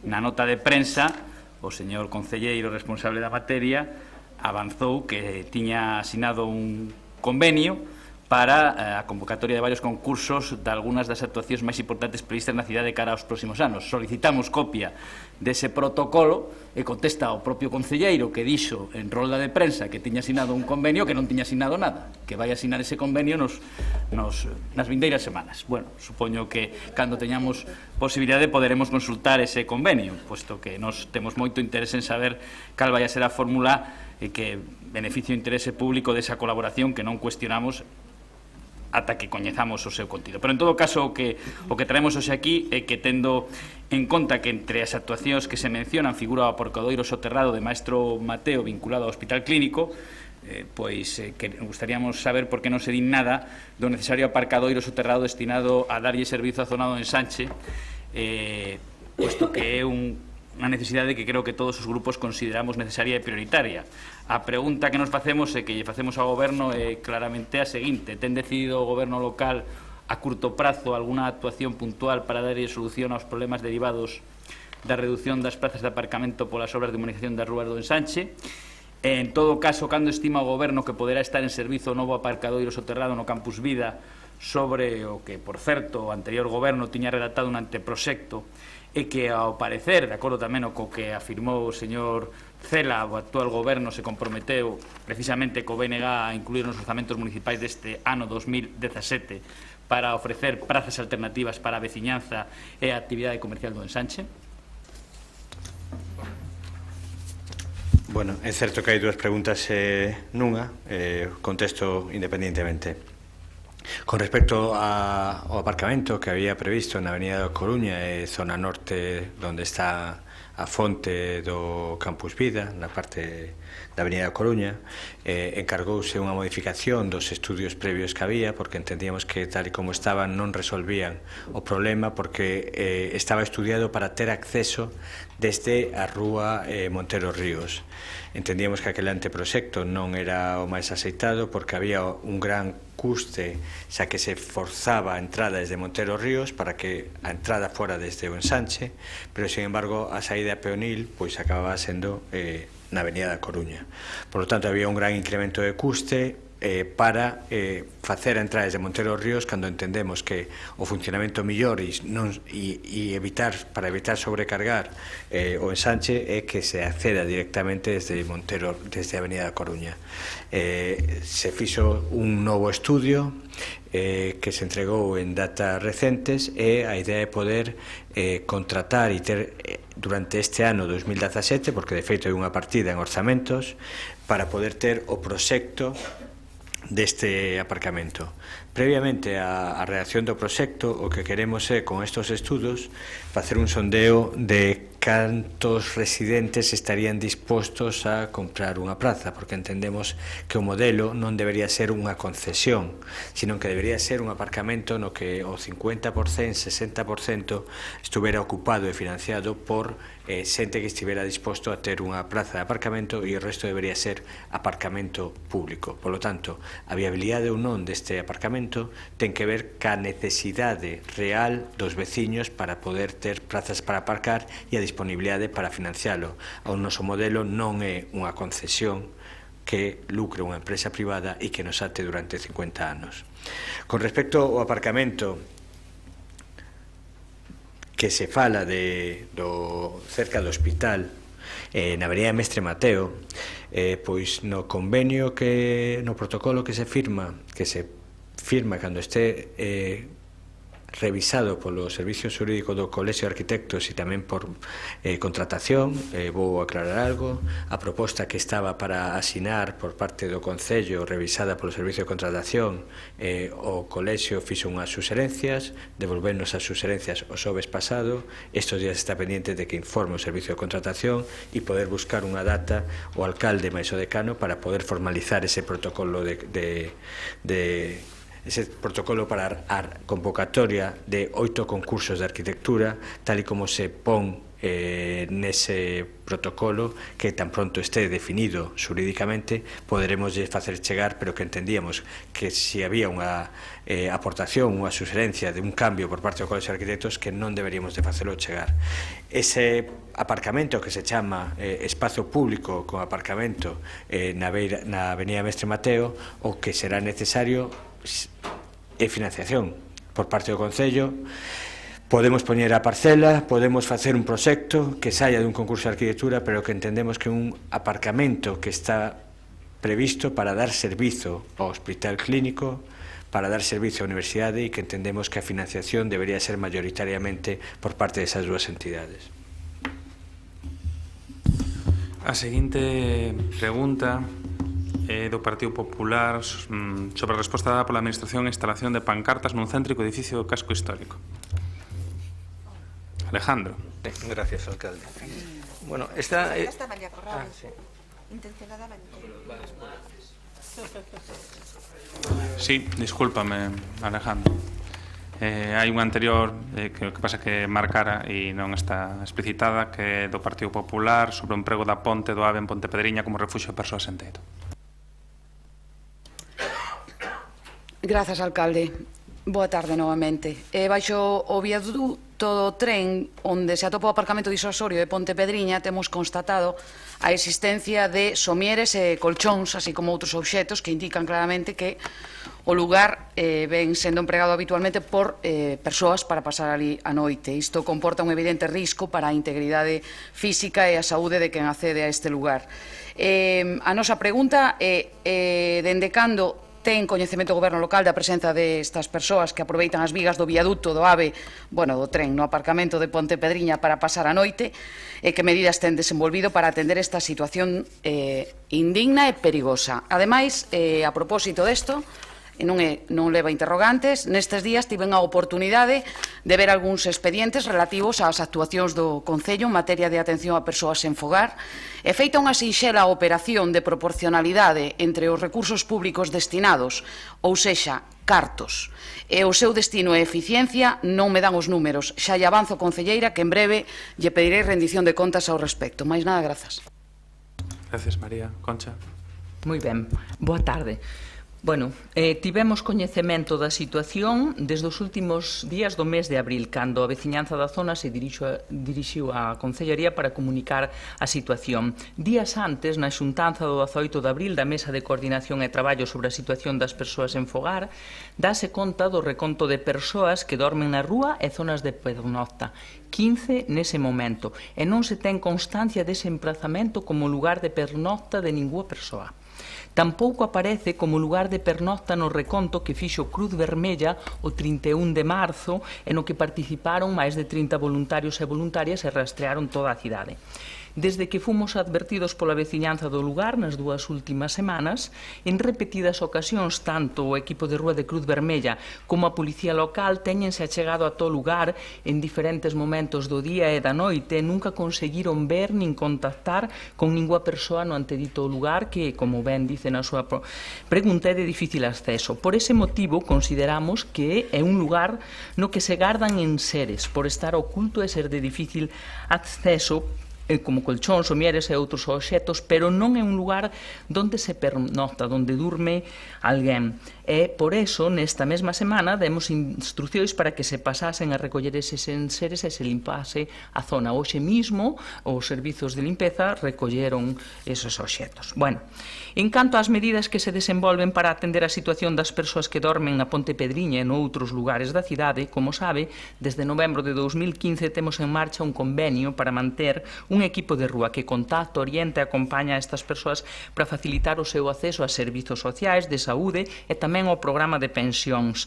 Tamén dotamos un convenio con FEACFE, seguindo o modelo Housing First, para facilitar vivendas municipais de emerxencia social ás persoas que dormen na rúa. Hoxe mesmo reuniuse a Mesa Técnica e Xeral de Coordinación e Atención ás Persoas sen fogar e informan que son 16 as persoas que actualmente dormen na rúa. O equipo de rúa de Cruz Vermella sae os luns e mércores e realizou un último mes 35 rutas nocturnas e 15 diurnas. Tamén sae un equipo de voluntarios de boas noites todos os martes. No programa de pensións, a día de hoxe están 9 persoas e no que vai de ano pasaron un total de 19. Nos pisos de saída, actualmente, están 4 persoas. Bueno, non agardo a súa empatía, señora Corral, pero teño que lembrarlle que a atención ás persoas sin fogar soborda as competencias e recursos municipais. É un servizo social específico. Por iso, sempre apelamos á corresponsabilidade e coordinación con outras administracións competentes.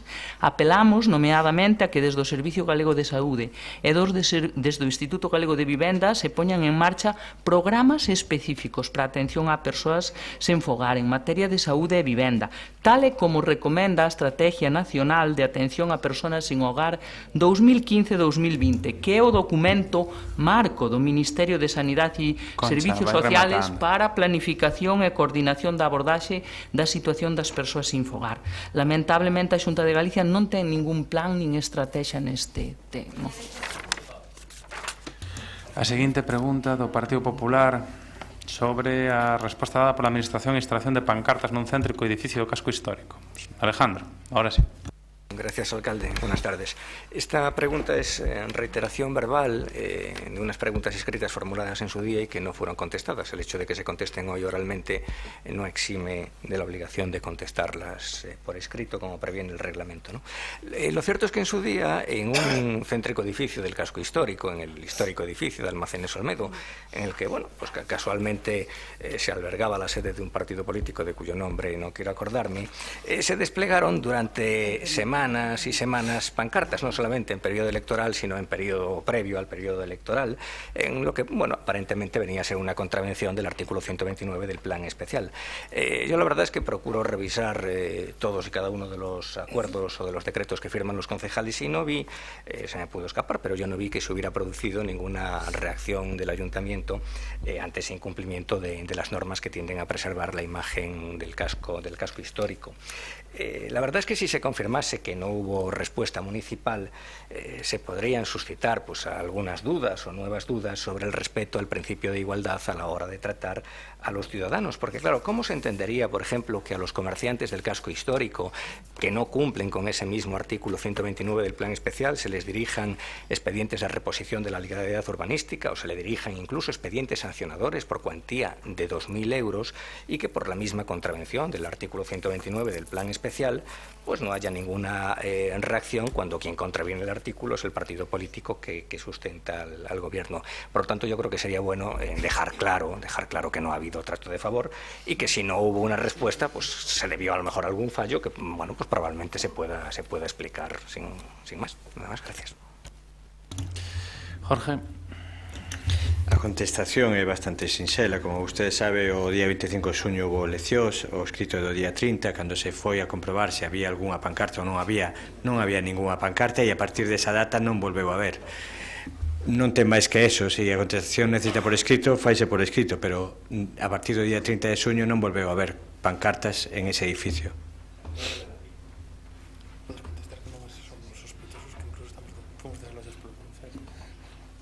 Eu creo que está claro, a partir do día 30 non houve ninguna pancarta e é máis, eu creo que se hai algo que queda claro é que os servicios técnicos municipais cando tiveron que decir que a licencia había que correxir cousas, o dixeron sin ningún problema. Bueno, pregunta oral do BNG sobre as sillas de compostaxe comunitarias. Goretti. Sí, puxéronse recentemente esas 3 illas de compostaxe comunitaria en Santa Marta, en Galeras, en Salgueiriños. Anunciouse no seu momento que esas illas ian poder abrirse con unha tarxeta intelixente que recollería datos de interese tanto para o Concello, para saber o seu uso, a cantidade de materia orgánica depositada, como tamén se comentou justamente para poder nese sentido estimular as persoas para que usasen moito máis aínda estes composteiros comunitarios. O certo é que esta tecnoloxía avanzada que se vendeu como grande innovación finalmente parece que non funcionou, e que o que teñen nestes momentos como modo de apertura son simplemente uns candeados, e ese sistema innovador non se levou a cabo. Entón a pregunta é canto se gastou en instalar este sistema de apertura e por que finalmente ou non funcionaron estes composteiros, ou se xa non se van a repoñer, xa non se vai a utilizar, xa se vai a renunciar a estas tarxetas intelixentes. Xa. Ben, efectivamente, as nosas previsións, e así se fixo no contrato, no lanzamento do proxecto piloto de compostaxe, estaba previsto que funcionaran con electrónica de acceso identificado con tarxeta RFID. A este proxecto contratouse a empresa Verbicán, especializada en composteiros, que a súa vez incorporou a empresa TNL para a parte electrónica. Houbo continuos retrasos na entrega desa electrónica debido supostamente, e digo supostamente, a incorporación de melloras como a 4G ou o protocolo NFC, que fixo que a infraestructura do composteiro estuvera instalada sin funcionar 2 meses. Despois desos múltiples retrasos, ao final, en febreiro, entregaran as tapas ca electrónica. Instaláronse e estuvemos algúns días facendo probas antes de facer o reparto de tarxetas e deron distintos problemas. Non o mesmo problema, sino variados según o composteiro, que non deron ninguna fiabilidade. Co cal teñamos 2 opcións: levantar as tapas e deixar a cousa sin empezar hasta que arranxaran, ou lanzar o proxecto cas tapas de candado, ca esperanza de que a empresa resolva esos problemas que teñen, que aínda non saben moi ben de que son, e pode instalalas. Era o custo previsto, polo de agora non hai nada gastado porque non recibimos a tecnoloxía. A seguinte pregunta tamén do Benegam sobre as beirarrúas da rúa Quiroga Palacios. Goretti.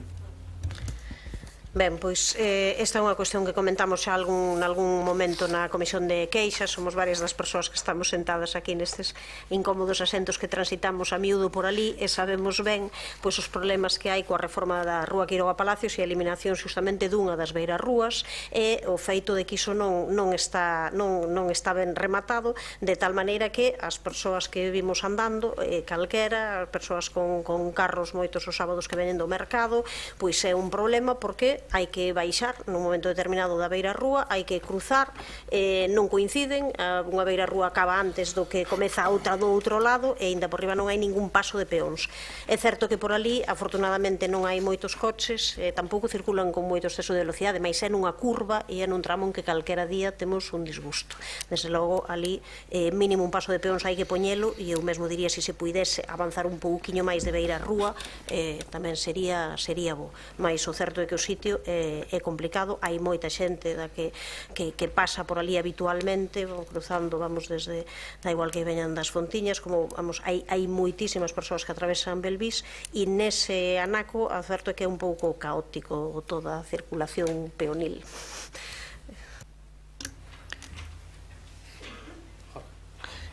Somos conscientes desa problemática porque, de feito, cando se rematou o proxecto non había nada contemplado para ese punto. Houve unha modificación de proxecto que eliminaba a beirarrúa do lado esquerdo, e aí debíase haber posto un paso de peóns que permitira o xiro. Cando se rematou a obra, o que se falou cos arquitectos era esperar a ver como funcionaba, en función deso, si se marcaba 2 pasos de peóns ou un en diagonal, porque realmente a problemática é esa, que veñe pola beira esquerda e hai que cruzar en diagonal á dereita, e entón se marcaban 2 ou 1. É certo que hai que tomar esa decisión e facelo. Espero que poda ser en próximas datas, porque é un tema de pintura que co contrato de sinalización debería poder estar rápido. Gracias, Jorge. Hai unha pregunta para pechar a quenda de preguntas do Partido Socialista en relación cos obras de acondicionamento e recuperación da lagoa ubicada en Cornes. Mila. Non? Moitas grazas, señor alcalde. Boa tarde, compañeiras e compañeiros da corporación. Falaba antes o alcalde cando se refería aos quioscos que era un tema surrealista, pois o facer hoxe esta pregunta aquí ben podería levar ese adxetivo tamén de surrealista, porque agora cando este grupo municipal podería escoitar aquelo de que a pregunta non procede. Voume explicar. Cando o día 9 deste mes o Grupo Municipal Socialista presentou por rexistro a pregunta que literalmente di: cando pensa o Goberno cumplir o acordado polo Pleno e iniciar por fin as obras de acondicionamento e recuperación da Lagoa de Cornes? Insisto, este Grupo Municipal non podía imaginar, ou sí, porque xa ocorreu outras veces, que o que estivo sen resolver 14 meses. Teño que lembrar que foi no pleno de febreiro de 2016 cando se aprobou a moción proposta por nós para o acondicionamento da Lagoa de Cornes. Bueno, pois resolveuse aos 2 días de entrar a pregunta por rexistro cando o concelleiro Xan Duro, en rolda de prensa, explica o proxecto para acometer este acondicionamento. Deste xeito, dámonos por respostados. Estaremos atentos para que isto se leve a cabo o máis axiña posible e, por suposto, seguiremos empregando as ferramentas que temos na nosa man para que o Goberno traballe a prol das nosas veciñas e dos nosos veciños. Moitas grazas. Gracias, Mila. Sam. Hombre, agradezo a confianza nas capacidades deste concelleiro, pero de seguro que non é sacar adiante un proxecto o día seguinte de que se mete unha pregunta no pleno. Como pode comprobar tamén, a compañera do Partido Socialista xa desde unha semana anterior estaba posta a sinalética impedindo, avisando de que non se podría aparcar nese espazo polo inicio das obras.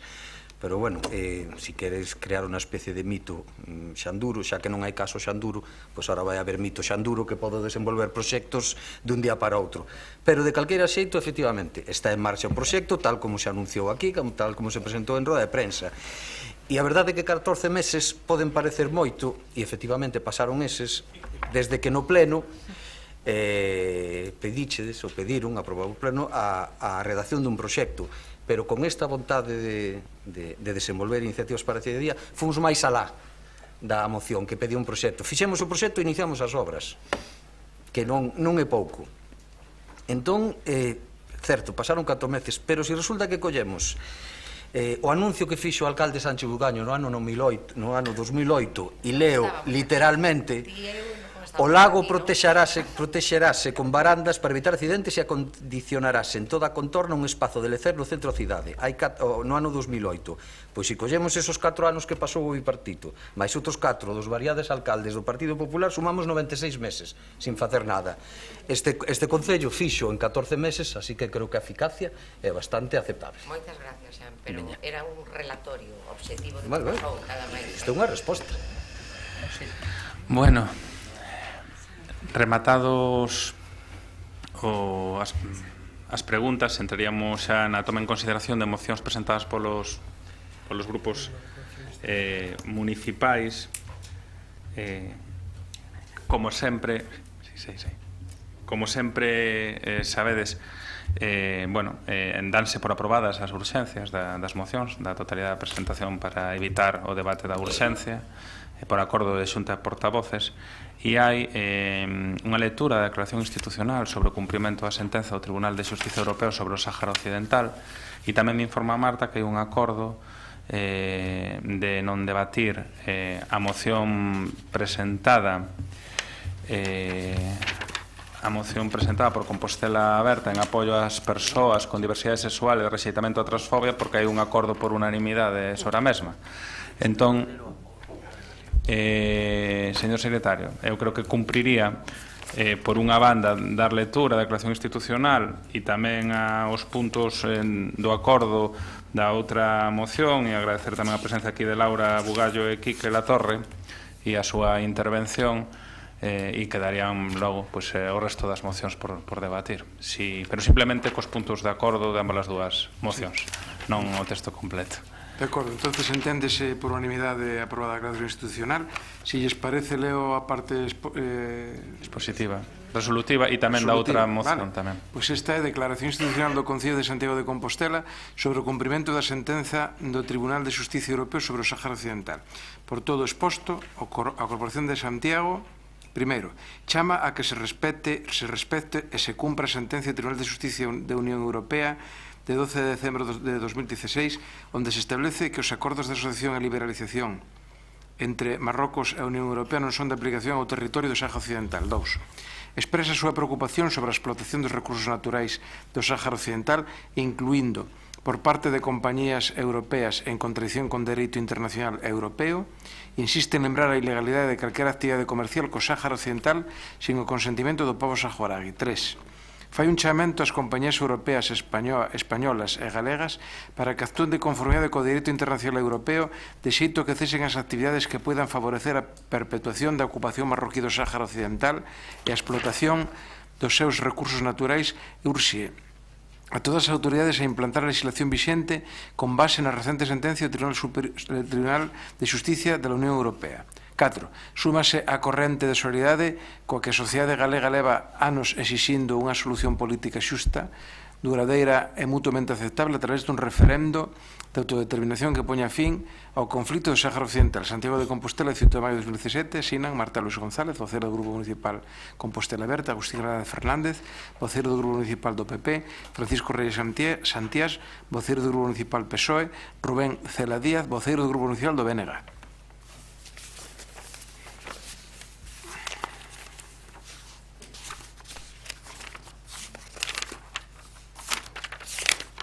É hora da lectura tamén a parte dispositiva da moción do Grupo Municipal de Compostela Aberta en apoio ás persoas con diversidade sexual e de resitimento da transfobia.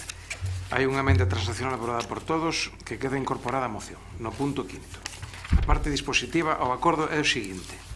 Primeiro, o Pleno da Corporación Municipal de Santiago de Compostela manifesta o seu rexeitamento á campaña da entidade Aztoir contra un suposto adoutronamento sexual por considerar que atenta contra a igualdade efectiva e os dereitos das persoas LGTBIQ positivo, promovendo a discriminación e marxinación social das persoas que integran este colectivo. 2. Solicitar ao Goberno español para que realice as actuacións que sexan necesarias para retirar a condición da entidade de utilidade pública da Asociación Aztoir. 3. A Corporación Municipal de Santiago de Compostela expresa a súa defensa dos valores e principios xurídicos de igualdade e non discriminación das persoas recollidas en numerosas normas internacionais, estatais e autonómicas, así como do dereito das persoas homosexuais, bisexuais, transexuais e transxénero a desenvolver a súa vida en plenitude. 4. A Corporación Municipal de Santiago de Compostela, en representación da súa cidadanía, afirma o carácter de respecto igualitario e acolledor deste Concello con todas as persoas con independencia das súas características e con total respecto á súa diversidade. 5.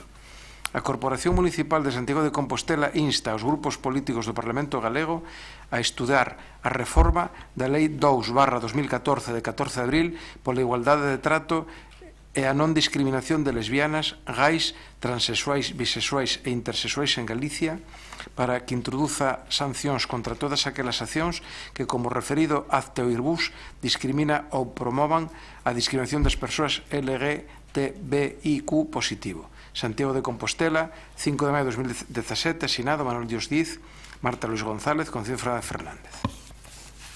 Bueno, pois enténdese aprobada por unanimidade dos grupos e agradecemos a vosa presencia hoxe aquí no pleno e seguiríamos cas 4 últimas mocións que son obxecto de debate pola vía de urxencia. A primeira do Partido Socialista para a separación das funcións de contabilidade e fiscalización da Intervención Xeral do Concello de Santiago.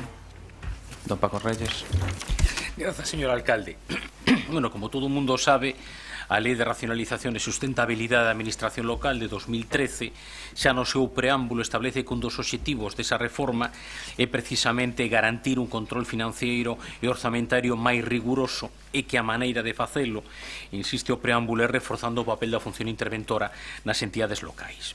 A propia Lei de Facendas Locais establece cales son as modalidades de control interno que obviamente se lle asignan á intervención, que son a función interventora, lóxicamente, a función de control financeiro, incluída auditoría, e a función de control da eficacia. Hai que decir que tamén a normativa permite, para determinados gastos, facer unha fiscalización limitada previa.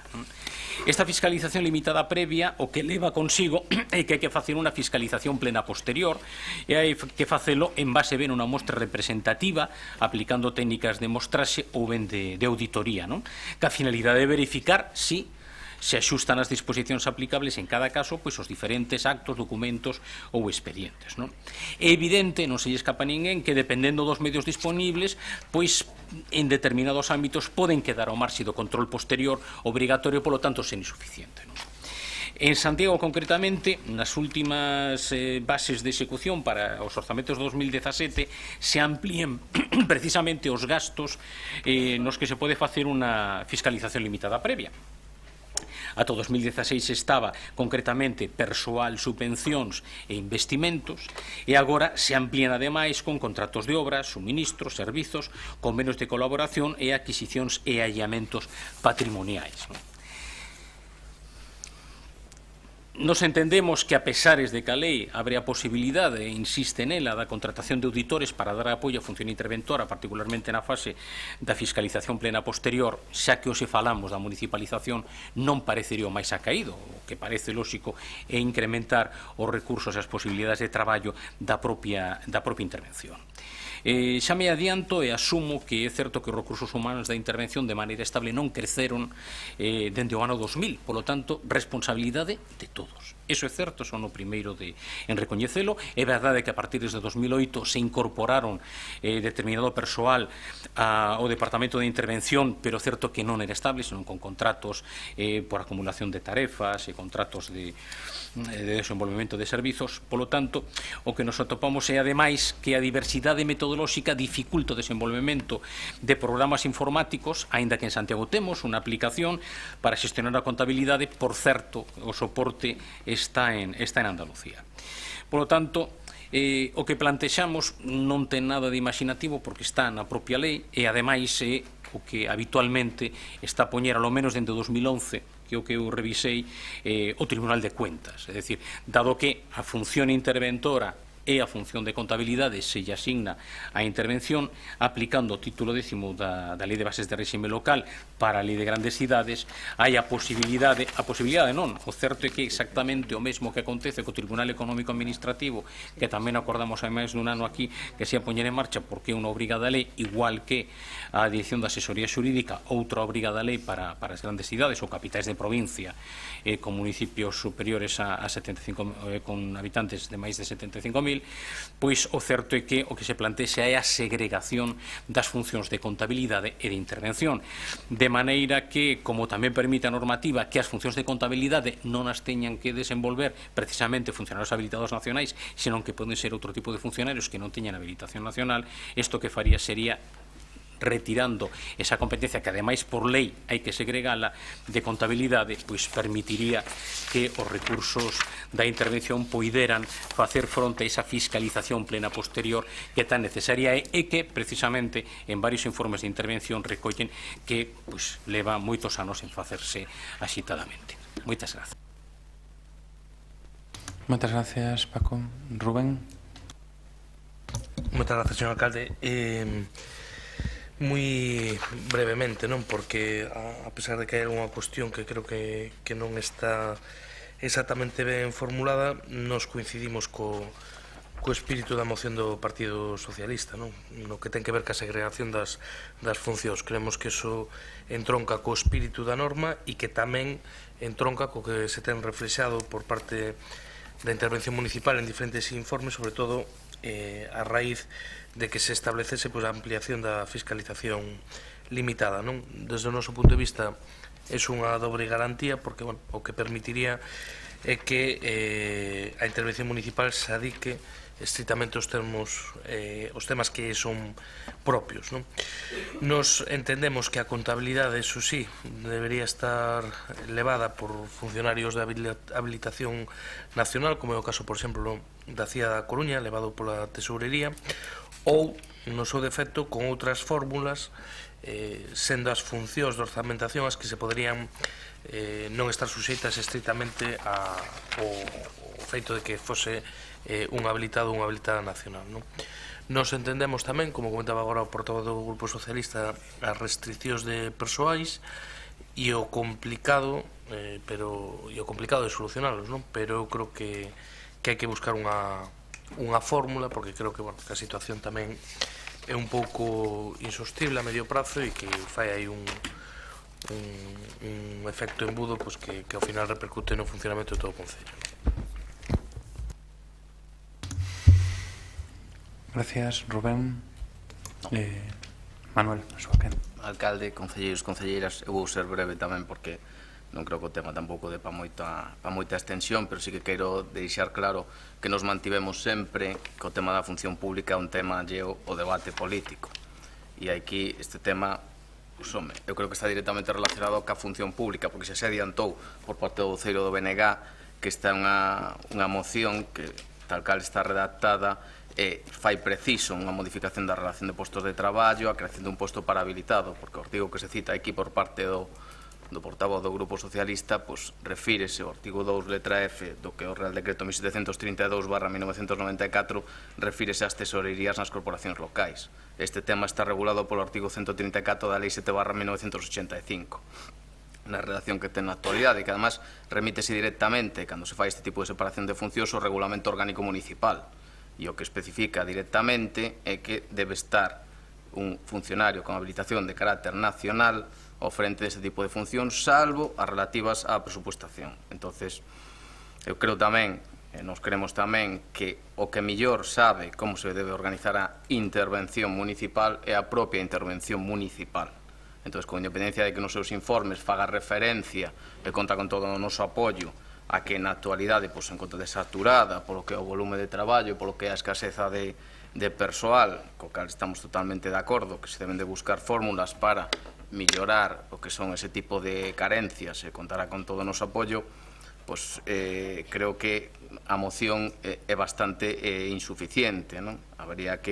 Sería mellor facer alusión a necesidades concretas que se debatan ca propia Concellería de Persoal, cos sindicatos e todo eso englobalo dentro do que é unha reforma da relación de postos de traballo, non poñernos aquí no pleno a debatir como se debe organizar a intervención municipal, despois a secretaría ou calquer outro tipo de servicio, o servicio de tráfico ou que corresponda, que non creo que sexa este o ámbito no que se deben tratar este tipo de temas así, partindo do noso apoio total e absoluto á labor que desarrolla a intervención municipal e de que necesita un maior número de medios dos que dispón actualmente. Logo, tamén hai algo que chamame bastante a atención, e é que esta separación das funcións de fiscalización e de contabilidade introduxose ca Lei 57/2003. Entón, traer isto 14 anos despois, cando estivemos todos no goberno, uns máis tempo, outros menos, sinceramente, eu non o traería.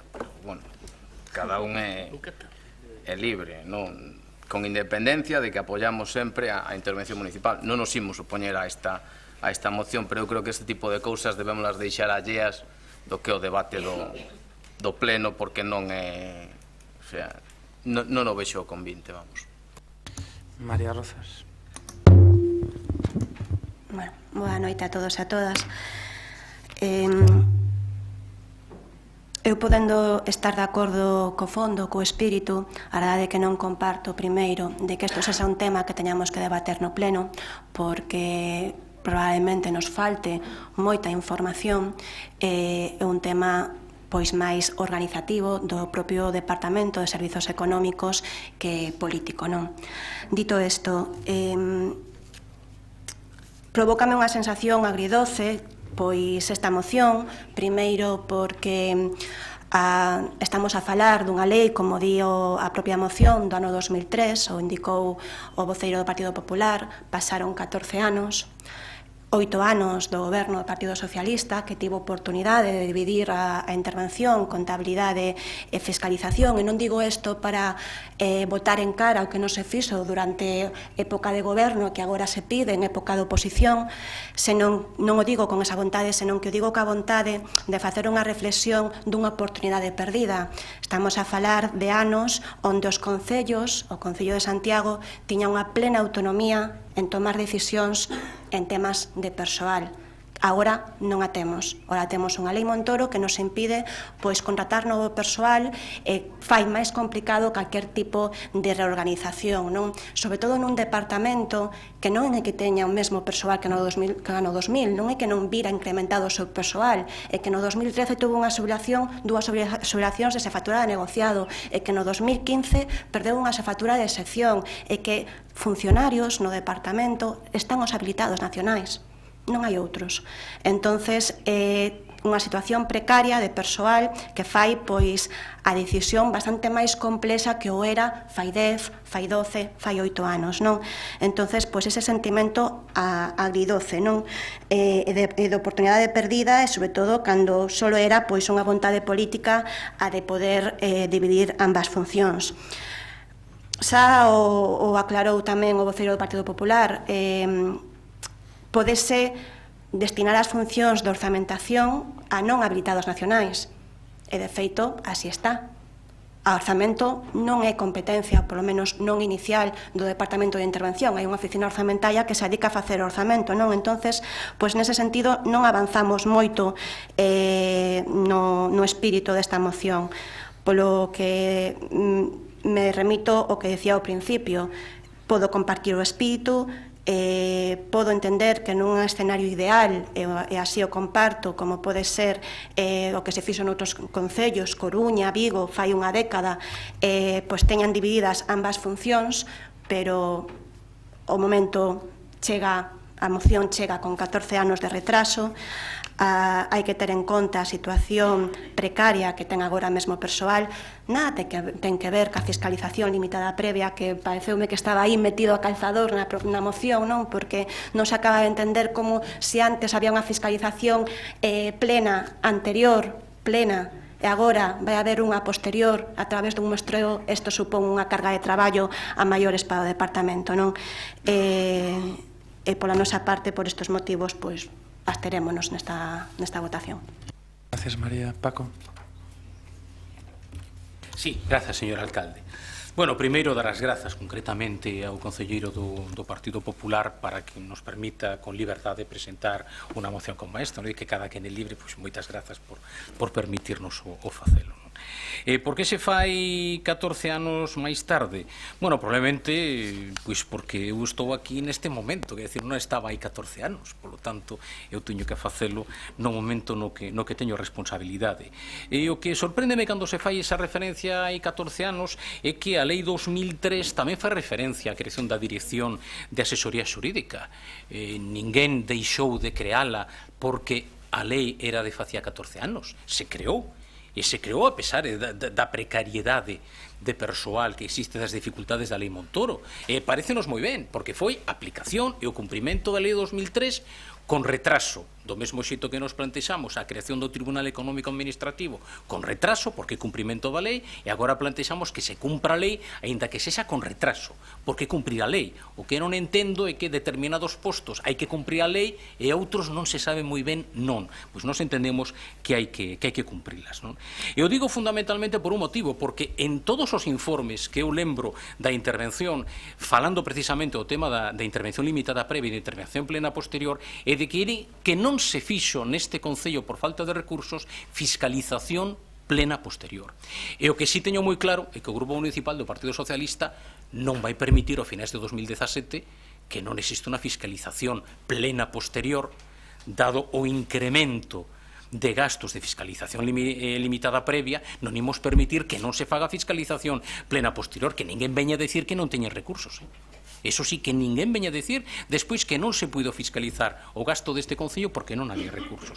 Polo tanto, nos entendemos que esta é unha solución que ademais é cumprimento da lei e, por certo, non vou entrar moito no tema do artigo 2.f do Real Decreto do 94-29 de xullo porque literalmente é o que dende o 2011 o Tribunal de Cuentas nas súas memorias ven solicitando e ven plantexando como unha solución.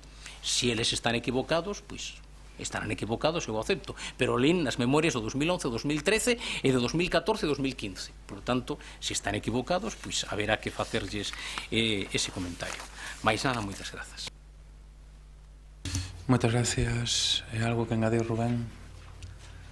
Manuel, algo que engadir?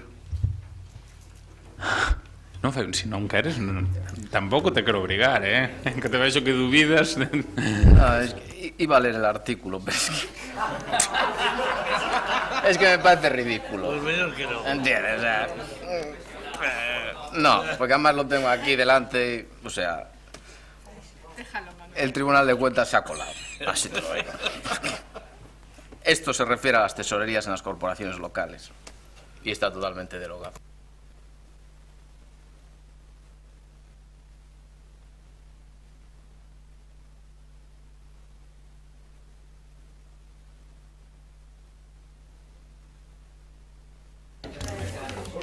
Pasamos a votación, señor secretario. Votos a favor desta moción do PSOE, registro entrada 147, para separación das funcións de contaduría de fiscalización da Intervención Xeral do Concello de Santiago. Votos a favor.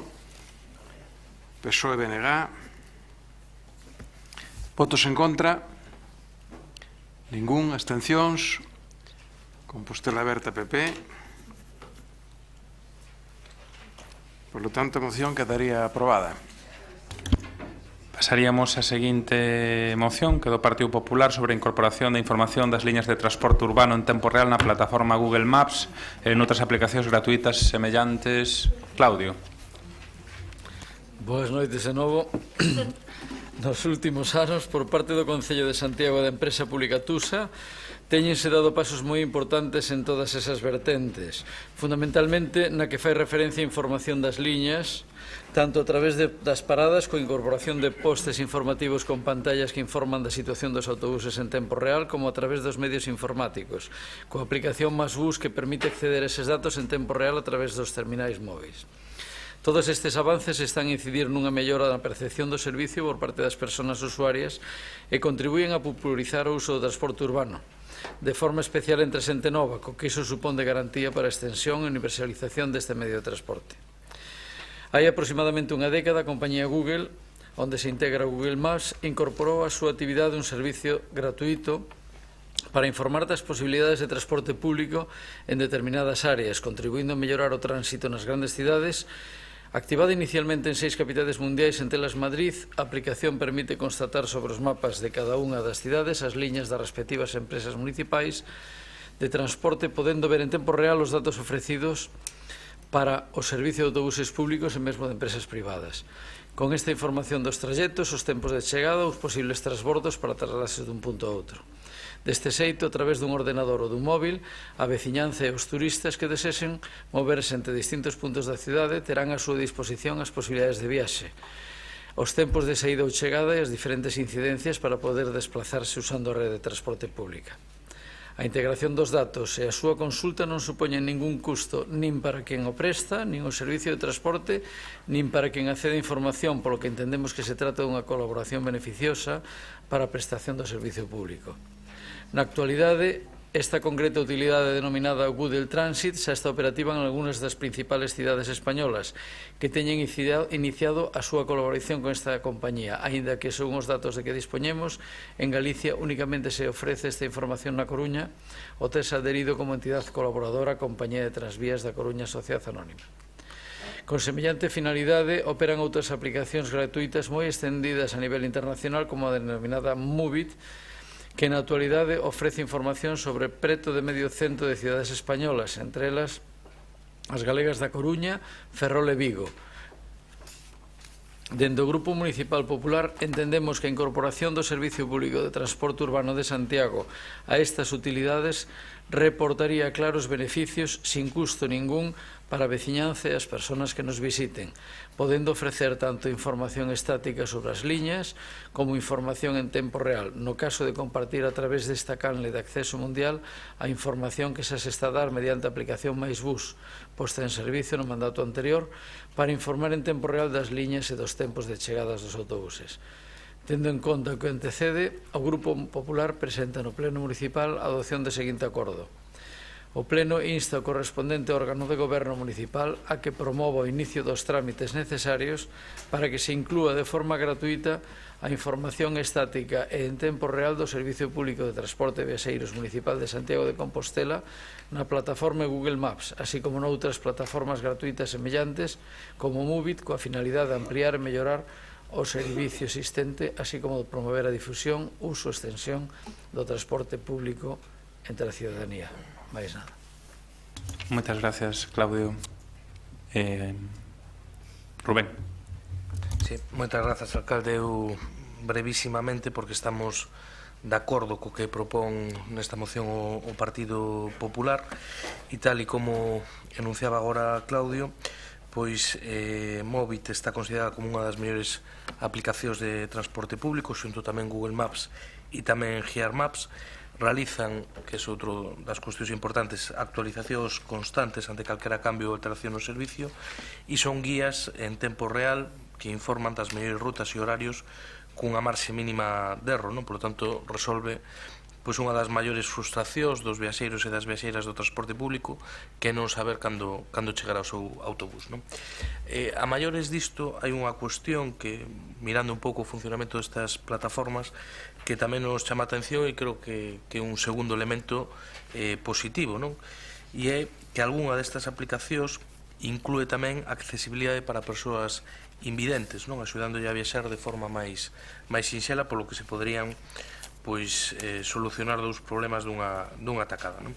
O único que temos que dicir a maiores é que todo isto está moi ben, pero hai moita veciñanza de Compostela que son usuarios e usuarias do transporte público que non teñen smartphones nin son usuarios de aplicacións deste tipo, e polo que tamén sería importante seguir insistindo pois na necesidade de seguir a cubrir con paneis informativos físicos nas principais paradas pois os horarios das liñas de autobuses na nosa cidade. Nese sentido, antes outro compañeiro ou compañeira facía mención a Comisión de Queixas e Suxestións. Ali temos mirado en reiteradas ocasións o caso da Praza de Galiza, ainda daba o concelleiro explicacións na última Comisión de Queixas e Suxestións. Os veciños e as veciñas da Rúa Pastoriza pois ainda nos informaban de que tamén se volveu a estropear e leva tempo sin funcionar ali o panel informativo, e que, por lo tanto, todas as melloras neste tipo de aplicacións para a telefonía móvil está moi ben, pero que non se debe descuidar a outra parte, que é a información física con paneis nas propias paradas, non? Moitas gracias, Rubén. Gonzalo. Boa noite de novo a todos, todas. Todo o que sexa mellorar pois a información en tempo real do servicio de transporte público dos nosos cidadáns e máis dos numerosos turistas que nos visitan, pois o Grupo Municipal Socialista vai a votar a favor, non? Os pasos, como ben decíades na moción, dados nos últimos anos foron importantes coa aplicación MaisBus e máis ca posta en marcha dos paneis informativos, pero tamén hai que dicir pois que a día de hoxe, pois como comentaba antes Rubén, son moitos os usuarios que falan do funcionamento, pois do seu mal funcionamento, non? Por iso se estas ferramentas pois axudan a corrixir, a dar máis e mellor información, pois o usuario, pois benvida que sexa, non? Comentábamos antes desa plataforma de Movit que hai algunha actualización incluso que incluso para persoas con usuarios con discapacidade visual, pois de moi boa aplicación, lle facilitarían pois o uso do transporte público. Por último, pois comentar que en pleno pasado, concretamente me parece que foi no setembro, outubro, pois o Concelleiro de Espacios Cidadáns nos dixo que para o mes de febreiro deste ano, supoño que sería deste ano, pois xa ia a estar en marcha pois a nova rede de transporte público, non? No pasado o Consello de Administración nos dixo que o estaba estudando e tampouco nos puso unha data, non? Entonces, o que sí que solicitamos ahora aquí neste pleno pois é ese compromiso pola súa banda de cando vai poñer en funcionamento esa nova rede de transporte público e así pois estas dúas plataformas pois tamén poñelas tamén pois adiante, poñer pois esa nova rede de viaxeiros e que se poñan dunha vez en funcionamento. Nada máis e moitas gracias. Gracias, Gonzalo. Jorge Duarte. Sí. Ah, vale. Non, a proposta xa fixo Claudio, non?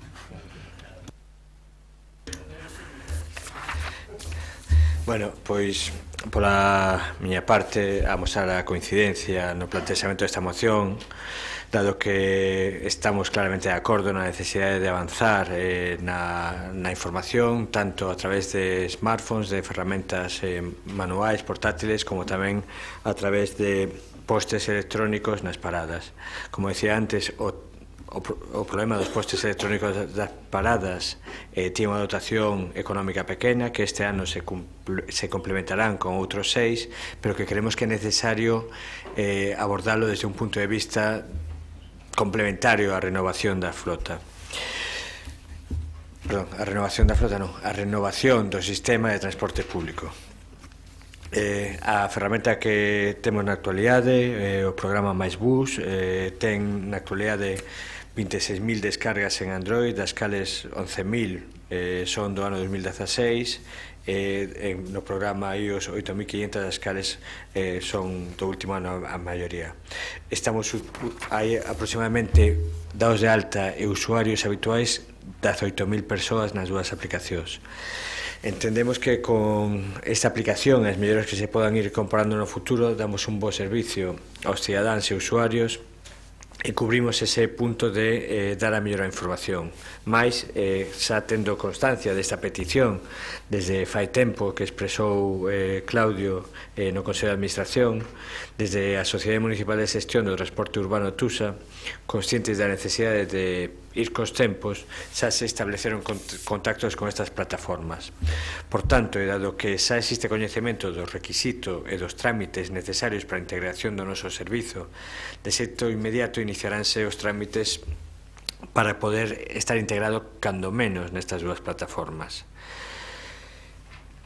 Con respecto ao tema do transporte público, falamos a semana pasada no Consello de Administración, recordo un pouco os tempos, fixemos no mes de setembro, outubro, novembro un proceso de información público para toda a veciñanza e a partir de aí adxudicouse no mes de decembro un contrato de auditoría de xestión económica tanto do servicio de transporte público para estudiar cal era o mellor sistema, se era a través de unha xestión mixta, TUSA máis concesión de liñas, se era a través de unha concesión a unha empresa ou se era a través de xestión directa plena desde o Concello. Ese estudio económico, como contamos no Consello de Administración, nos indicaba que, tendo en conta o estado da flota e a necesidade de renovación de gran parte da flota, deberíamos de ir a un modelo mixta que, para poder asumir a capacidade de endeudamento que teríamos na renovación de flota, sería máis rentable económicamente ir ao modelo de concesión desas liñas. Na actualidade está en revisión económica o custe das liñas propostas, asustando para que o custe económico non sobrepase o custe actual, que é aproximadamente 4,5 millóns para o Concello. Por lo tanto, ese informe económico obterémolo, creo que mañán en concreto, día 19. A partir de aí poderemos facer en próximas datas a presentación das liñas. A idea sería facelo a partir do 1 de xuño, esa presentación, tendo en conta que entramos en datas difíciles por festas para ter reunións con veciñanza. A idea é expoñer as liñas no mes de xuño e a partir de aí iniciar a licitación da concesión desas liñas. Creo que está contestado e se hai alguna aclaración, pues, segunda tanda. Queremos a votar a favor? Sí. Vale. Claudio, queres segunda quenda? Alguén? Entendemos que aprobada a moción do Partido Popular por unanimidade, señor secretario. Moi ben, unanimidade. Pasaríamos a penúltima das mocións, que é do Partido Popular, sobre a implantación dun bono taxi para persoas con discapacidade e o estudo de axudas de transporte a demanda. Sí, vamos falar tamén, boas noites xa, de transporte, pero Supoño que vostede debería coñecer, señor Duarte, que para unha concesión de transporte a entidade e da magnitude de Santiago necesita vostede facer un anuncio previo no Diario da Unión Europea con un ano de antelación.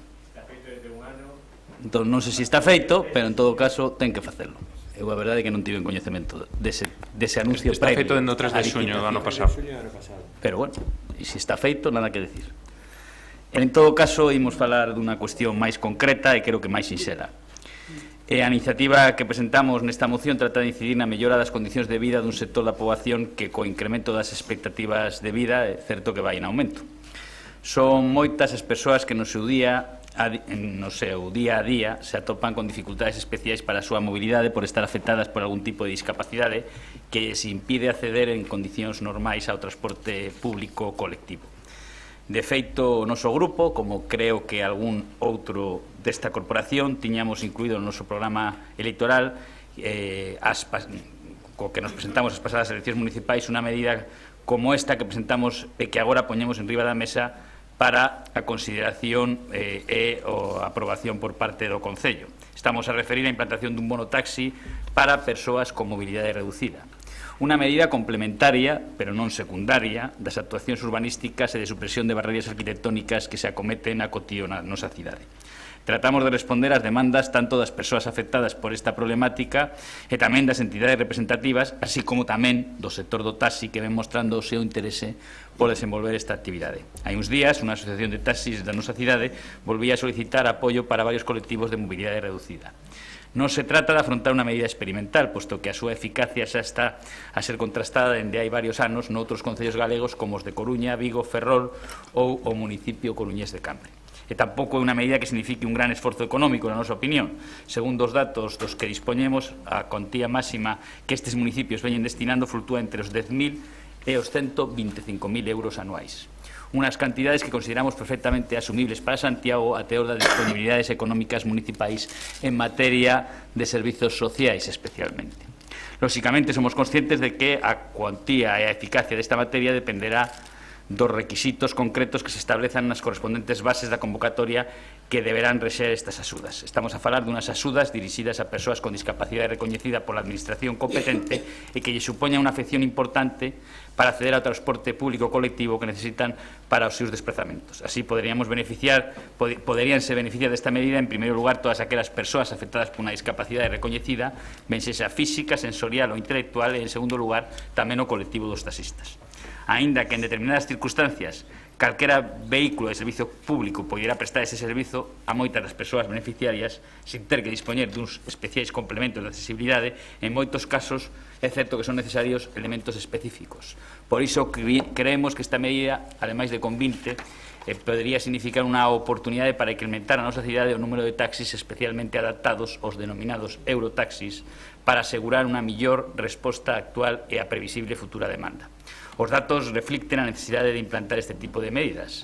En Santiago estamos a falar de que entre os aproximadamente 150 taxis que existen, apenas un 4% responden á cualificación de vehículos con especiais medidas de accesibilidade. En consonancia con esta medida e tamén centrada no sector do taxi, propoñemos abordar a posibilidade de articular outra liña de axudas para implantar aínda outro bono de carácter social dirixido á mellora da accesibilidade en determinadas zonas. Unha proposta que tería en conta a renda dos usuarios, por suposto, e que sería unha alternativa de transporte á demanda que podría resultar viable e sostible para a administración local naquelas áreas onde non existe un suficiente servizo de transporte público colectivo. En resumo, presentamos unha medida de forte carácter social e inclusivo que ten dúas vertentes. Por unha banda, que o Concello traballe na implantación dun bono taxi destinado a todas aquelas persoas que pola súa discapacidade non poidan a día de hoxe facer uso do transporte público colectivo e requiran deste medio para os seus desplazamentos, e tamén promova a ampliación dos taxis especialmente adaptados para este fin. E por outra banda, a iniciativa propón que de forma simultánea a este bono taxi o Concello estude a posibilidade de articular unha axuda en función da renda para mellorar a accesibilidade das persoas naquelas zonas con baixa cobertura de transporte urbano, promovendo o uso do taxi como un transporte alternativo á demanda. Confiamos en que esta moción conte co apoio do conxunto da corporación e que corra tamén mellor sorte que outras medidas do ámbito social, contribuindo a ofrecer un servizo eficaz, un servizo demandado, necesario e de xustiza social para o noso Concello. Gracias, Agustín. Rubén. Grazas, alcalde. Bueno, se o Partido Popular o tenga ben, ao noso grupo que sí que nos gustaría poder votar por separado as dúas propostas, non? Porque, como acaba de comentar o portavoz do Grupo Popular, teñen un tronco común, pero teñen un carácter claramente diferenciado, polo menos para nós, non? Con respecto á primeira delas non llevemos ningún problema, parecenos unha boa proposta, a dun bono taxi para persoas con discapacidade, sempre que se realice cun convenio onde as asociacións de taxistas ofrezan unha tarifa reducida de acordo con un servicio previamente concertado. Deste xeito entendemos que se favorecería a independencia de persoas con diversidade funcional para facilitar a súa mobilidade no termo municipal de Santiago de Compostela. Vendo a experiencia de outras cidades, de outros concellos, desde o punto de vista do BNG, as persoas solicitantes terían que acreditar determinadas cuestións, non? A primeira delas, estar empadroadas no termo municipal e compraría acotar tamén o territorio deses desplazamentos o propio termo municipal, ademais de redobrar os esforzos en apoiar a quen acredite a necesidade diaria de utilizar o taxi adaptado para acudir ao centro de traballo ou ao centro de ensino, así como favorecer a asistencia ás consultas médicas ou aos centros de día, non? Noutras cidades, ligados a estes monotaxis e para ampliar a flota, que, como comentaba o portavoz do Grupo Popular, no caso de Santiago, é especialmente pequena, o que se fixo foi asinar convenios para a compra de taxis adaptados ca Federación Española de Municipios e Provincias, non? Que puña ata 6.000 euros por coche, o Inserso, que puña ate outros 6.000 euros por coche, e o propio Concello, que puña 3.000 euros por coche. Un exemplo de Concello que ten realizado eso é, por exemplo, o Concello de León. Tamén, seguindo a experiencia de outras vilas, o lóxico sería, o lóxico e o conveniente, acotar quenes serían os posibles beneficiarios ou beneficiarias, non? Para conceder o bono taxi, non? E especificar uns requerimentos mínimos, como por exemplo ter recoñecido unha discapacidade de grau igual ou superior ao 33% que lle dificulte o acceso ao transporte colectivo, e así o acredite no certificado oficial de discapacidade. A persoa beneficiaria non debería posuir carné de conducir, ou se o tiña no pasado que non se atopase en condicións físicas para conducir derivadas da súa discapacidade. Tampouco debería valer posuir vehículo propio adaptado para a conducción por persoa con discapacidade motora no suposto de solicitantes maiores de 18 anos. En calquera caso, son cuestións moito máis concretas e máis técnicas. A nos o que nos parece ben é que Santiago mellore a súa flota de taxis adaptados, que existan bonos de taxis para a xente que o necesita e que non pode acceder ao transporte público. E a segunda parte da moción do Partido Popular,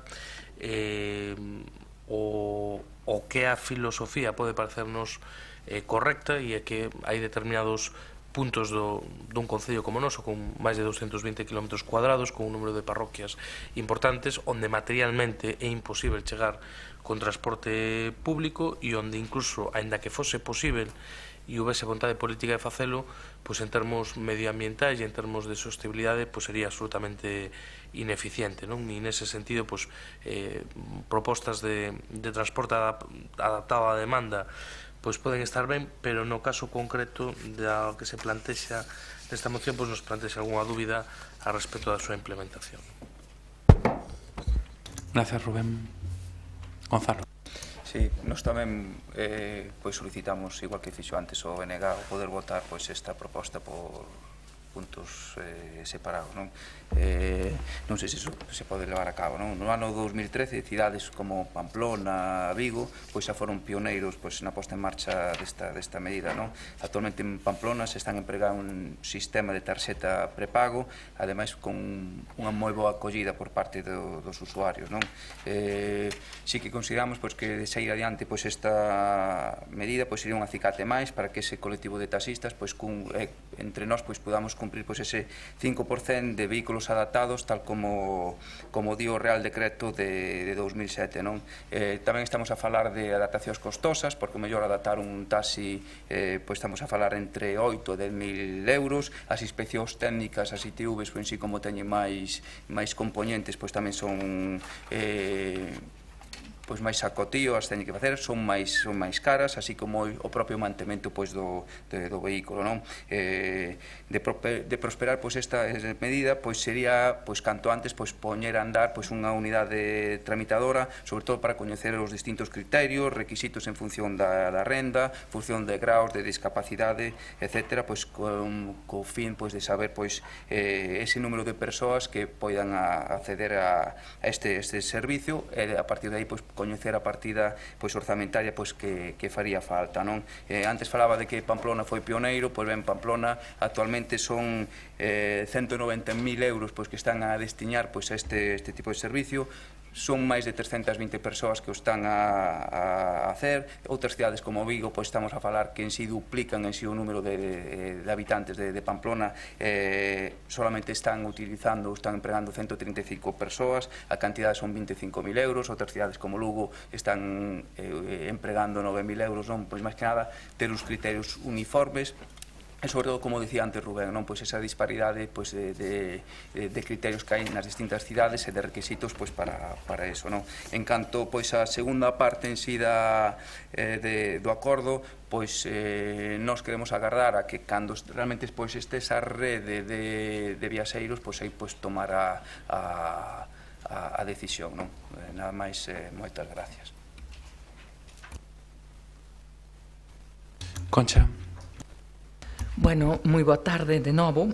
Con data de 3 de abril de 2017 mantivemos unha xuntanza co presidente da Asociación Compostelana de Autotaxi e tamén coa Asociación Empresarial Galega de Centros Especiais de Emprego sen ánimo de lucro que levan a xestión do servizo de radiotaxi no Concello de Santiago de Compostela. Entre os obxectivos desta xuntanza estaba poñer no noso coñecemento que a normativa en materia de accesibilidade e adaptación dos servizos de transporte público exixe que antes de finalizar o ano 2017 un 5% dos taxis que operan no noso Concello deberán ser taxis adaptados e accesibles, coñecidos como eurotaxis. Actualmente, se non teño malo dato, operan un total de 6 taxis adaptados e a fin de ano teremos polo menos 2 máis, non?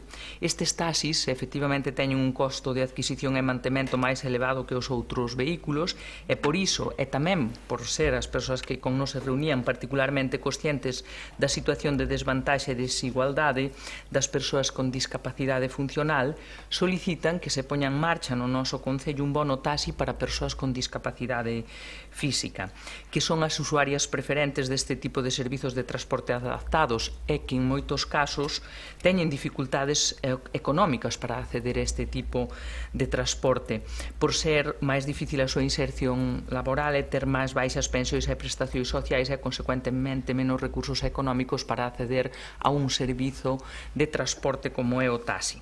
Sen dúbida, a existencia de medios de transporte adaptados resulta esencial para que as persoas afectadas por discapacidade que afecta gravemente a súa mobilidade poidan desenvolver unha vida independente e, en consecuencia, disfrutar dos mesmos dereitos que o resto da cidadanía. E tendo en conta que as persoas afectadas por graves problemas de mobilidade ven limitadas as súas posibilidades de utilización de servicios de transporte público colectivo, deberán ser obxecto de medidas compensatorias para correxir esas desigualdades, correspondéndonos pois aos concellos adoptar medidas que intenten compensar o sobrecosto económico que ten para as persoas con discapacidade física. Por iso, dende ese momento, no Departamento de Políticas Sociais estánse a analizar diferentes ordenanzas existentes noutros municipios, como é as que aquí se mencionaron xa, Vigo, Coruña e Cambre, entre outros, co fin de establecer os requisitos que se consideren técnicamente máis adecuados para a realidade social dos nosos veciños e veciñas, pero tamén para un procedimento áxil de tramitación. tanto para quen vai a acceder á prestación como para os departamentos municipais implicados na posta en marcha do servizo. Por iso valoramos importante o debate que aquí se acaba de producir e teremos en conta algunhas consideracións que se fixeron sobre os requisitos de acceso. Eso sí, tamén temos que recoñecer que, como é a primeira vez que se pon en marcha no Concello de Santiago de Compostela, resulta difícil estimar as persoas beneficiarias e tamén o orzamento destinado á devandita convocatoria, porque non temos antecedentes e os datos, como acaba de recordar aquí Gonzalo, son moi diversos, desde Coruña, que ten previsto 95.000 euros, a Vigo, que ten 25.000 euros, ou Cambre 9.000, ou Lugo tamén. Respecto da segunda proposta, que vamos a votar por separado, dicirlle que este goberno está traballando no desenvolvemento. Eu entendín que sí. Perdón. Bueno, pois entonces falo por separado, vale. Respecto, considero que se pode votar por separado. No, eso a ver, que chega un momento que se leva o CO2 e andamos todos un pouco narcotizados, pero quen decide se votan por separado son os propoñentes. Os propoñentes, vale. Entón, vai depender do que les digan, pero entón sigue. Agustín, como entenderás, queda clara a miña proposta de que se vote por separado, entendín que xa estaba aceptada. Bueno, respecto da segunda proposta, dicirlle que este goberno está traballando no desenvolvemento do plan de mobilidade na nova rede de transporte público, que suporá mellorar e adecuar as liñas de transporte urbano para facelas máis eficientes e achegadas ás necesidades de veciños e veciñas. E iso inclúe, ademais da alternativa de transporte colectivo adaptado, tamén transporte colectivo a demanda, particularmente na zona rural norte. E tamén unha revisión do sistema de tarifas para facelo máis social e accesible ás persoas con menos recursos socioeconómicos. Con todo, xa conocen que actualmente as persoas maiores de 65 anos, pensionistas e persoas cunha discapacidade recoñecida do 33% ou maior, únicamente pagan a expedición da tarxeta e disfrutan de tarifa plana para as viaxes en transporte público colectivo adaptado. Isto era todo. Intención de voto, pois, bueno, a ver o que deciden na proposta, pero votaremos. Pois, inda que é certo, 2 puntos, para nós é unha moción única e, polo tanto, con independencia da intervención da Concelleira de Compostela Berta, o sea, non é como consecuencia de que a Concelleira de Compostela Berta tentara ocupar o sitio deste humilde portavoz da oposición, pero en todo caso nós non imos aceptar a votación por puntos, consideramos que é unha proposta única e solicitamos que se vote de xeito único. Rubén, algo que engadir? Gonzalo, algo que decir? Decir que o noso voto vai ser favorable, pero que o máis aceitado sería que nese segundo punto agardáramos a que realmente estivera esa rede de transporte de viaxeiros. Márcate o sentido do voto, Concha. Eu era partidaria de que se votara por separado, porque sí que teño claro, estamos de acordo, teño claro que o voto á primeira proposta é a favor, e, bueno, no outro esperaríamos a ver que fai a nova proposta. Entón, bueno, como a estas horas debemos ser xenerosos, creo, pois votaremos a favor. Ben, Concha. Pois entendo que por unanimidade, señor secretario. Unanimidade. E pasaríamos ao último punto da orde do día, que é unha moción de Compostela Aberta en apoio á AMPA do CEA Barcia na súa reclamación na apertura do CEGADI. Concha, a túa quenda. Bueno, boa noite de novo. Quixera saudar en especial a Teresa e Susana, que a estas horas están esperando a que teñamos ocasión de presentar e debatir esta moción. Bueno, elas presentarono, Teresa, mellor que o vou facer eu agora, pero só me vou a permitir recordar algún elemento e declarar a parte resolutiva. Bueno, en eso, como xa dixo Teresa, en maio de 2005 o Concello de Santiago de Compostela aprobou a cesión á Xunta de Galicia a título gratuito da parcela en Salgueiriños para construir na capital de Galega o Centro Galego de Desenvolvemento Integral. Bueno, o concurso público para a súa construción concretas en agosto de 2007 cun orzamento de 9 millóns de euros cofinanciado polo Programa Europeo Interreg 3. Sería este un espazo de rehabilitación integral para persoas con discapacidade con diversos servizos, entre os que destacaban un centro de día para 71 persoas e un área residencial para outras 38, así como outros servizos para a rehabilitación funcional e promoción da autonomía persoal.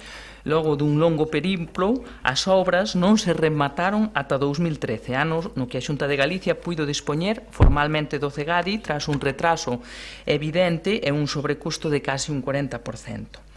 Tras unha nova licitación da Xunta en febreiro de 2016 para arranxar un problema co suministro eléctrico, o centro queda plenamente operativo para poder abrir e dar servizo ás persoas con discapacidade e ás súas familias. Nestes anos, desde 2005 hasta 2016, diversos colectivos sociais e movementos asociativos de persoas afectadas e familiares exixen a apertura dun centro que se deseñou como centro referencial no noso país para a investigación e atención especializada ás persoas con diversidade funcional. Entre elas, pois, temos hoxe aquí a AMPA do Colexio de Educación Especial de Abarcia, que ten promovido durante este mesmo ano a recollida de sinaturas, actualmente elas nos decían máis de 7.400, para exixir a apertura urxente do Centro Galego de Desenvolvemento Integral, porque as súas fillas e fillos necesitan un recurso público que poida atender ás necesidades específicas con profesionais e programas altamente especializados e sen romper os vínculos que a comunidade na que crecen e donde construen os seus lazos socioafectivos. Porque hasta os 21 anos as persoas con diversidade funcional son atendidas en centros de educación especial, como o Centro de Educación Especial A Barcia, que dependen da Consellería de Educación, pero a medida que se fai maiores e as súas necesidades de atención van mudando, ocurre que apenas hai centros de oferta pública para a súa atención e son as propias familias ou entidades asociativas as que teñen que facerse cargo e asumir un elevado custe persoal, familiar e económico para atender as familias, que recaen na maioría de casos nas mulleres, que son as principais coidadoras nas familias. Diante desta situación evidente de carencia de recursos de referencia que lideren e garanticen a suficiente atención e adecuación dos recursos e servizos, e tendo en conta que temos o CEGADI listo para empezar a utilizar, preséntase esta moción a pleno cos seguintes acordos. Bueno, o primeiro, expresar o compromiso ca defensa dos dereitos de todas as persoas a vivir con dignidade e ser atendidas en todas as súas necesidades e segundo as súas diversidades. Despois, solicitar á Xunta de Galicia a apertura urxente do CEGADI como centro de carácter altamente especializado e referencial para todo o país. Solicitar á Dirección Xeral de Maiores e Discapacidades información sobre o contido actual do proxecto, os servizos e tipo de diversidades funcionais que se pretende atender desde o CEGADI, e solicitar tamén aclaración sobre o modelo de xestión e a súa incorporación funcional na carteira de prestación de servicios especializados para persoas con diversidade funcional. E tamén solicitar que se garanta na rede pública un número de plazas residenciais con atención especializada e adecuada á idade e ao tipo de necesidades específicas de saúde e psicosociais das persoas con diversidade funcional. E, bueno, esta é a moción que presentamos. Gracias, Concha. Rubén. Sí, gracias, alcalde, moi boa noite. Sei que é tarde, pero creo que o tempo non pode ser así unha excusa para non abordar un tema que eu creo que é moi importante. Non é o primeiro que quixera facer, tamén saudar a Teresa, Susana, xente que estivo da AMPA do Centro de Educación Especial da Barcia, e iso tamén nos debería lembrar outra cuestión, a importancia de aprobar a modificación do regulamento, non? Esta é unha das cousas que non ten ningún sentido, que a xente que ven a falar o pleno fale a primeira hora e que teña que esperar hasta as 10:30 da noite para o debate. Unha cousa disparatada que nunca tivo sentido, e cando teñamos aprobado o novo regulamento poderemos correxir e non martirizar a xente que ven aquí expoñendo os seus problemas, non? Bueno, o caso do CEGADI pois é un tema que coñezo, unha parte en primeira persoa, e que perdín a conta das veces nos últimos 6 anos que trouxemos iniciativas a este pleno e sobre todo o Parlamento de Galiza, non? As preguntas, as mocións, as proposicións, os rogos, xa digo, perdín a conta das veces que o Bloque Nacionalista Galego se ten preguntado que pasaba con este centro. Digo que o coñezo porque este é un proxecto que inicialmente estaba pensado para Vigo, conseguiuse precisamente que quedara en Santiago, creo que foi un gran acerto, e que se iniciou na época do bipartito na Xunta de Galiza, que xa choveu, non? Naquela iniciouse no ámbito da Secretaría Xeral de Benestar e é unha idea pola que pulou moito unha persoa que era Chus Lago, non? Que ocupaba esa Secretaría Xeral de Benestar. O proxecto daquela, hoxe xa non sería así, pois iba a ser un proxecto de vanguarda non só para Galiza, sino para o conxunto do Estado español, non? Porque o I de Cegadi era de integral, non? E a idea era facer un centro dunhas características que naquel momento non había ningún no Estado español, ou xa hai varios, que o que intentaban compaxinar nun único centro diferentes variables que teñan que ver co ámbito da discapacidade, o tema da saúde, o tema do emprego, o tema da formación, o tema do apoio familiar, o tema da integración social, o tema da sensibilización á poboación e incluso unha variable que daquela non se facía prácticamente nada no país, que era o que tiña que ver co I+D+I vinculado ao ámbito da discapacidade, emulando modelos que había sobre todo en Suecia e en Noruega, non? E, polo tanto, se fixo un esforzo moi importante, tamén un esforzo económico importante no seu día. Pensade que tiña unha dotación orzamentaria de 8,7 millóns de euros, finalmente van investidos máis de 13 millóns desde o seu anuncio, pero o que é certo é que era un centro que na planificación inicial hoxe en día non teño claro as alteracións que sufriu iso, porque, por exemplo, na planificación inicial non se contemplaba oficinas administrativas da administración, agora sí, entón quere dicir que se retirou espazo puramente asistencial por unha parte de ámbito máis administrativo, que non digo que non este ben, pode ser que incluso poda facilitar determinado tipo de cousas, pero, bueno, na planificación inicial se falaban de unhas 70 prazas para plans de formación, aproximadamente outras 60 prazas de habilitación funcional, emocional e psicosocial, en torno a 70 prazas de centros de día e algo que comentaban antes as familias, 32 prazas aproximadamente de carácter residencial para fomentar a autonomía personal, que eu creo que era unha das partes do proxecto máis bonitas, non? Pensados para precisamente esas idades, persoas que poderían ter posibilidade de emanciparse, pero non o 100%, e, por tanto, neses ámbitos poderían ter independencia e autonomía personal, pero con certa supervisión. Por tanto, eu creo que o proxecto era un proxecto xusto, necesario, moi ben pensado, pero, bueno, o certo é que non puido ter unha tramitación absolutamente máis calamitosa, non? O certo é que o centro leva rematado no que é a parte fundamental 5 anos, e é un centro que se está deteriorando, incluso que o día que se abra, habrá problemas. Aí pasou de todo, o último que se nos comentaba era o problema do xenerador eléctrico, solucionouse o tema do xenerador eléctrico, despois acusou unha licitación tamén polo tema do mobiliario, bueno, aí pasou absolutamente todo. O último anuncio que a nos consta a Xunta de Galiza, nos registramos unha pregunta por escrito tamén no Parlamento de Galiza a principios do mes de maio, creo que o día 2 de maio. Pero na última contestación que se dera por parte da Consellería deuse categóricamente que abría as portas este semestre.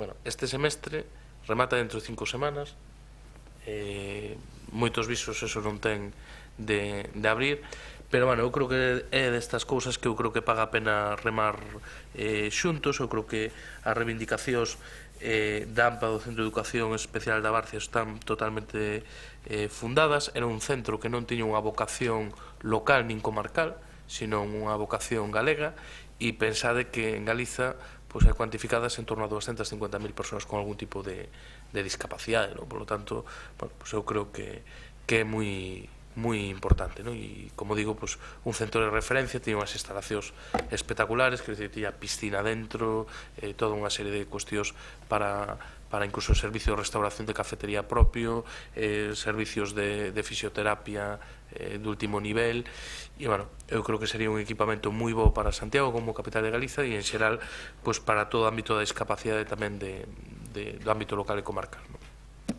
Por lo tanto, por suposto, vamos votar a favor desta iniciativa. Gracias, Rubén. Paco. Gracias, señor alcalde. Xa boas noites, compañeras e compañeiros.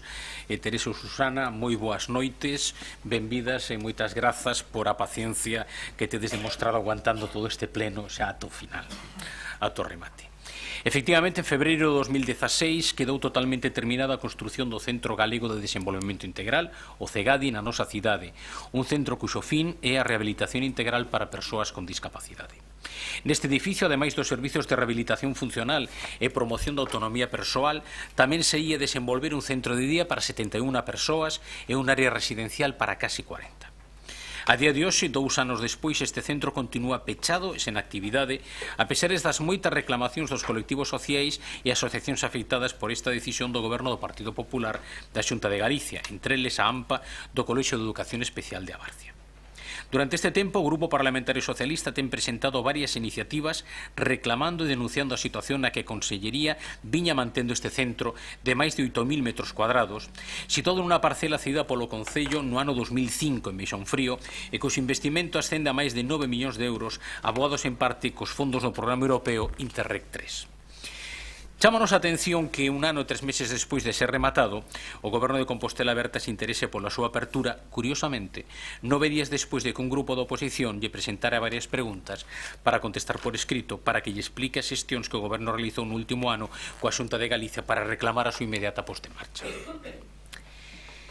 O certo é que a nos gustaríanos coñecer antes de votar esta moción cales son as xestións que o Goberno e o alcalde, como responsable das relacións institucionais, fixeron diante da Directora Xeral de Maiores e Discapacidades ou ben diante do Conselleiro de Política Social para, por unha banda, solicitar a apertura urxente do CEGADI, solicitar directamente o contido do proxecto, servizos e tipo de diversidades funcionais que se prevé atender dende o CEGADI, solicitar aclaración sobre o modelo de xestión e a súa incorporación funcional na carteira de prestacións de servizos especializados para persoas con diversidade funcional e solicitar que se garanta un número de prazas de residencias permanente na rede pública con atención especializada adecuado ao tipo de necesidades específicas de saúde e psicosociais das persoas con diversidade funcional para atender situacións cronificadas e o envellecemento progresivo destas persoas. Por lo tanto, gustaríamos coñecer, antes de pasar a votación, que xestión se fixeron e cal foi a resposta. Moitas gracias, Paco. María. Grazas, alcalde. Boa noite. Non lles vou aburrir con un relatorio do que pasou porque vostedes seguro que saben mellor que vindo o que pasou, máis estámoslo lembrando aquí constantemente. Non existe a figura, de momento, no reglamento que temos, nin supoño que no seguinte, da remoción, que é o que vou facer agora. Nos imos votar favorablemente e a concelleira na segunda quenda vailles decir cando vai a dar a licencia de apertura e actividade que ten solicitada a Xunta de Galicia e que é competencia do Concello dala. Así que a resposta ten a concelleira. Máis nada, moitas grazas. Concha, segunda quenda. Sí, sobre esta cuestión, esta concelleira non é a de licencias, non me consta que este solicitada, pero non sei. Sí, bueno, pero a ver se pode responder o concelleiro responsable de licencias, non son eu. Respecto da cuestión, despois de 5 anos, non responda a todas as outras cuestións, non responda a todas as outras cuestións que aquí sobre a mesa se puxeron. Efectivamente, hai unha pregunta escrita de finais de mes de abril do BNG sobre esta cuestión. Eu non tiña nada que responderlle porque non tiña conocemento maior que o que aquí presentamos. Por que nos interesamos agora? Non é de agora que nos interesemos.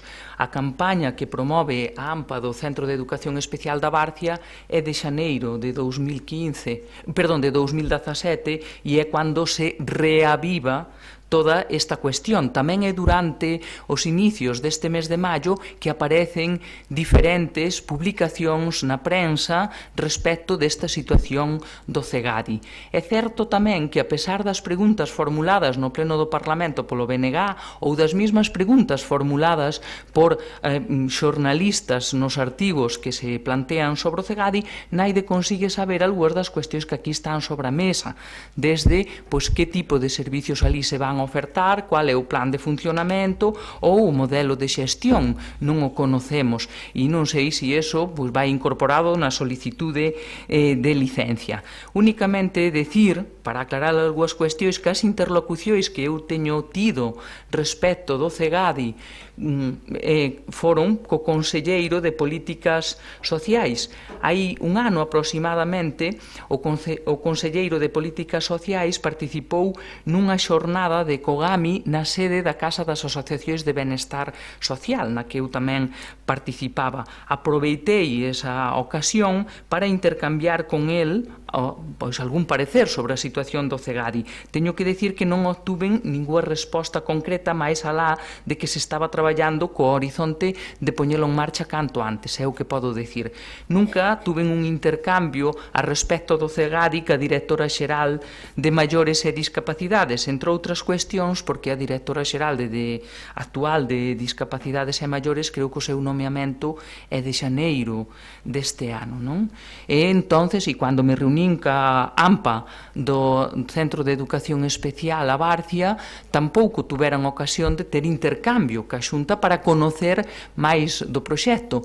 E creo que é de valor que o Pleno da Corporación, independentemente das interlocucións que poida facer a concelleira ou calquera outro concelleiro e membro desta corporación, que como Pleno da Corporación aprobemos a parte dispositiva solicitando a información e as aclaracións pertinentes sobre o Centro de Desenvolvemento Integral. Nada máis, por eso se presenta a moción hoxe. Gracias, Concha. Sí, Rubén. Sí, brevemente. Eu creo que neste caso é un dos casos que un cúmulo de desatinos e dos que é normal que a xente de a pé diga que non é comprensible e que non é aceptable. Que é unha instalación, xa digo, do último nivel, con un investimento moi grande e que non se pon a servicio. Entón, polas razóns que foran. Eu tamén son dos que penso que a auga pasada non move muiño. Entón, mirando cara adiante, eu o que digo é, punto número 1, se está solicitada a licencia de apertura, que o Concello sexa o máis diligente posible e que se autoriza o antes posible. Punto número 2, se o único problema que hai o tema da licencia de apertura, pois que a Xunta de Galiza cumpra co compromiso que adquiriu públicamente con respecto ao primeiro semestre e que se poña eso en funcionamento canto antes. E punto número 3, eu o que creo que sí que sería importante sería que houvese unha interlocución desde a perspectiva, polo menos, de coñecer cal é a previsión do modelo de xestión. Eu teño unha idea do que creo que vai a ser, pero non teño tampouco a certeza, non? Entón, eu creo que eso sí que vou e que o Concello debería coñecer que tipo de xestión vai a ter ese centro e que carteira de servicios vai albergar e incluso que sinerxias positivas se podería crear entre o propio edificio Caves e o propio CEGADI por estar no mesmo ámbito de Salgueiriños e por ter funcións similares e por ter outra instalación de outra entidade sin ánimo de lucro tamén no ámbito da discapacidade cercana e ver como pode funcionar todo iso. Eu creo que iso é fundamental e eu creo que tamén os pais e as nais do centro da Barcia tamén é o que máis interesará saber exactamente que servicios, cantas prazas residenciais, que criterios vai haber para a concesión das mesmas, como vai a funcionar o centro de día, se iso vai estar administrado directamente pola Xunta ou por unha entidade, sexa Cogami ou sexa outra, e con que modelo de funcionamento. Eu creo que todo iso é importante coñecerlo, non? Paco. Sí, grazas, señor alcalde. Gustaríame facer algúns comentarios, non vou ser breve. O primeiro que nos gustaría coñecer dende cando está solicitada a licencia de apertura por parte da Xunta de Galicia, iso o primeiro. O segundo, nos entendemos que todas estas preguntas que fixemos se teñen que respostar. E a min gustaríame, ademais, falar de que si ten pasado un ano dende que se falou co Conselleiro de Política Social sobre este tema, si ten pasado un ano inteiro, home, o que hai que decir de verdade é que a asignatura das relacións institucionais teñen moito que mellorar. Esta é unha realidade. Dende logo non vai quedar polo noso voto, nos imos votar a favor. Nos o que entendemos é que isto hai que poñelo en marcha xa, porque leva demasiado tempo de retraso. Pero as cousas claramente que facelas de outra maneira. Moitas gracias. María. Sí, grazas de novo. O importante é que se abra, non si, hasta aí estamos todos de acordo. Eu estou moi satisfeita coas relacións sociais que nos relatou aquí a concelleira con tan grandes e altas autoridades, demasiada información. En calquer caso, a solicitude da licencia é anterior á presentación da moción e, como digo, que urxe é abrilo, e adiante, iso é o primeiro que temos que facer, e o resto dos puntos imos votar a favor para que se facilite toda a información. Así que está claro, non hai ninguna dúbida. Moitas grazas.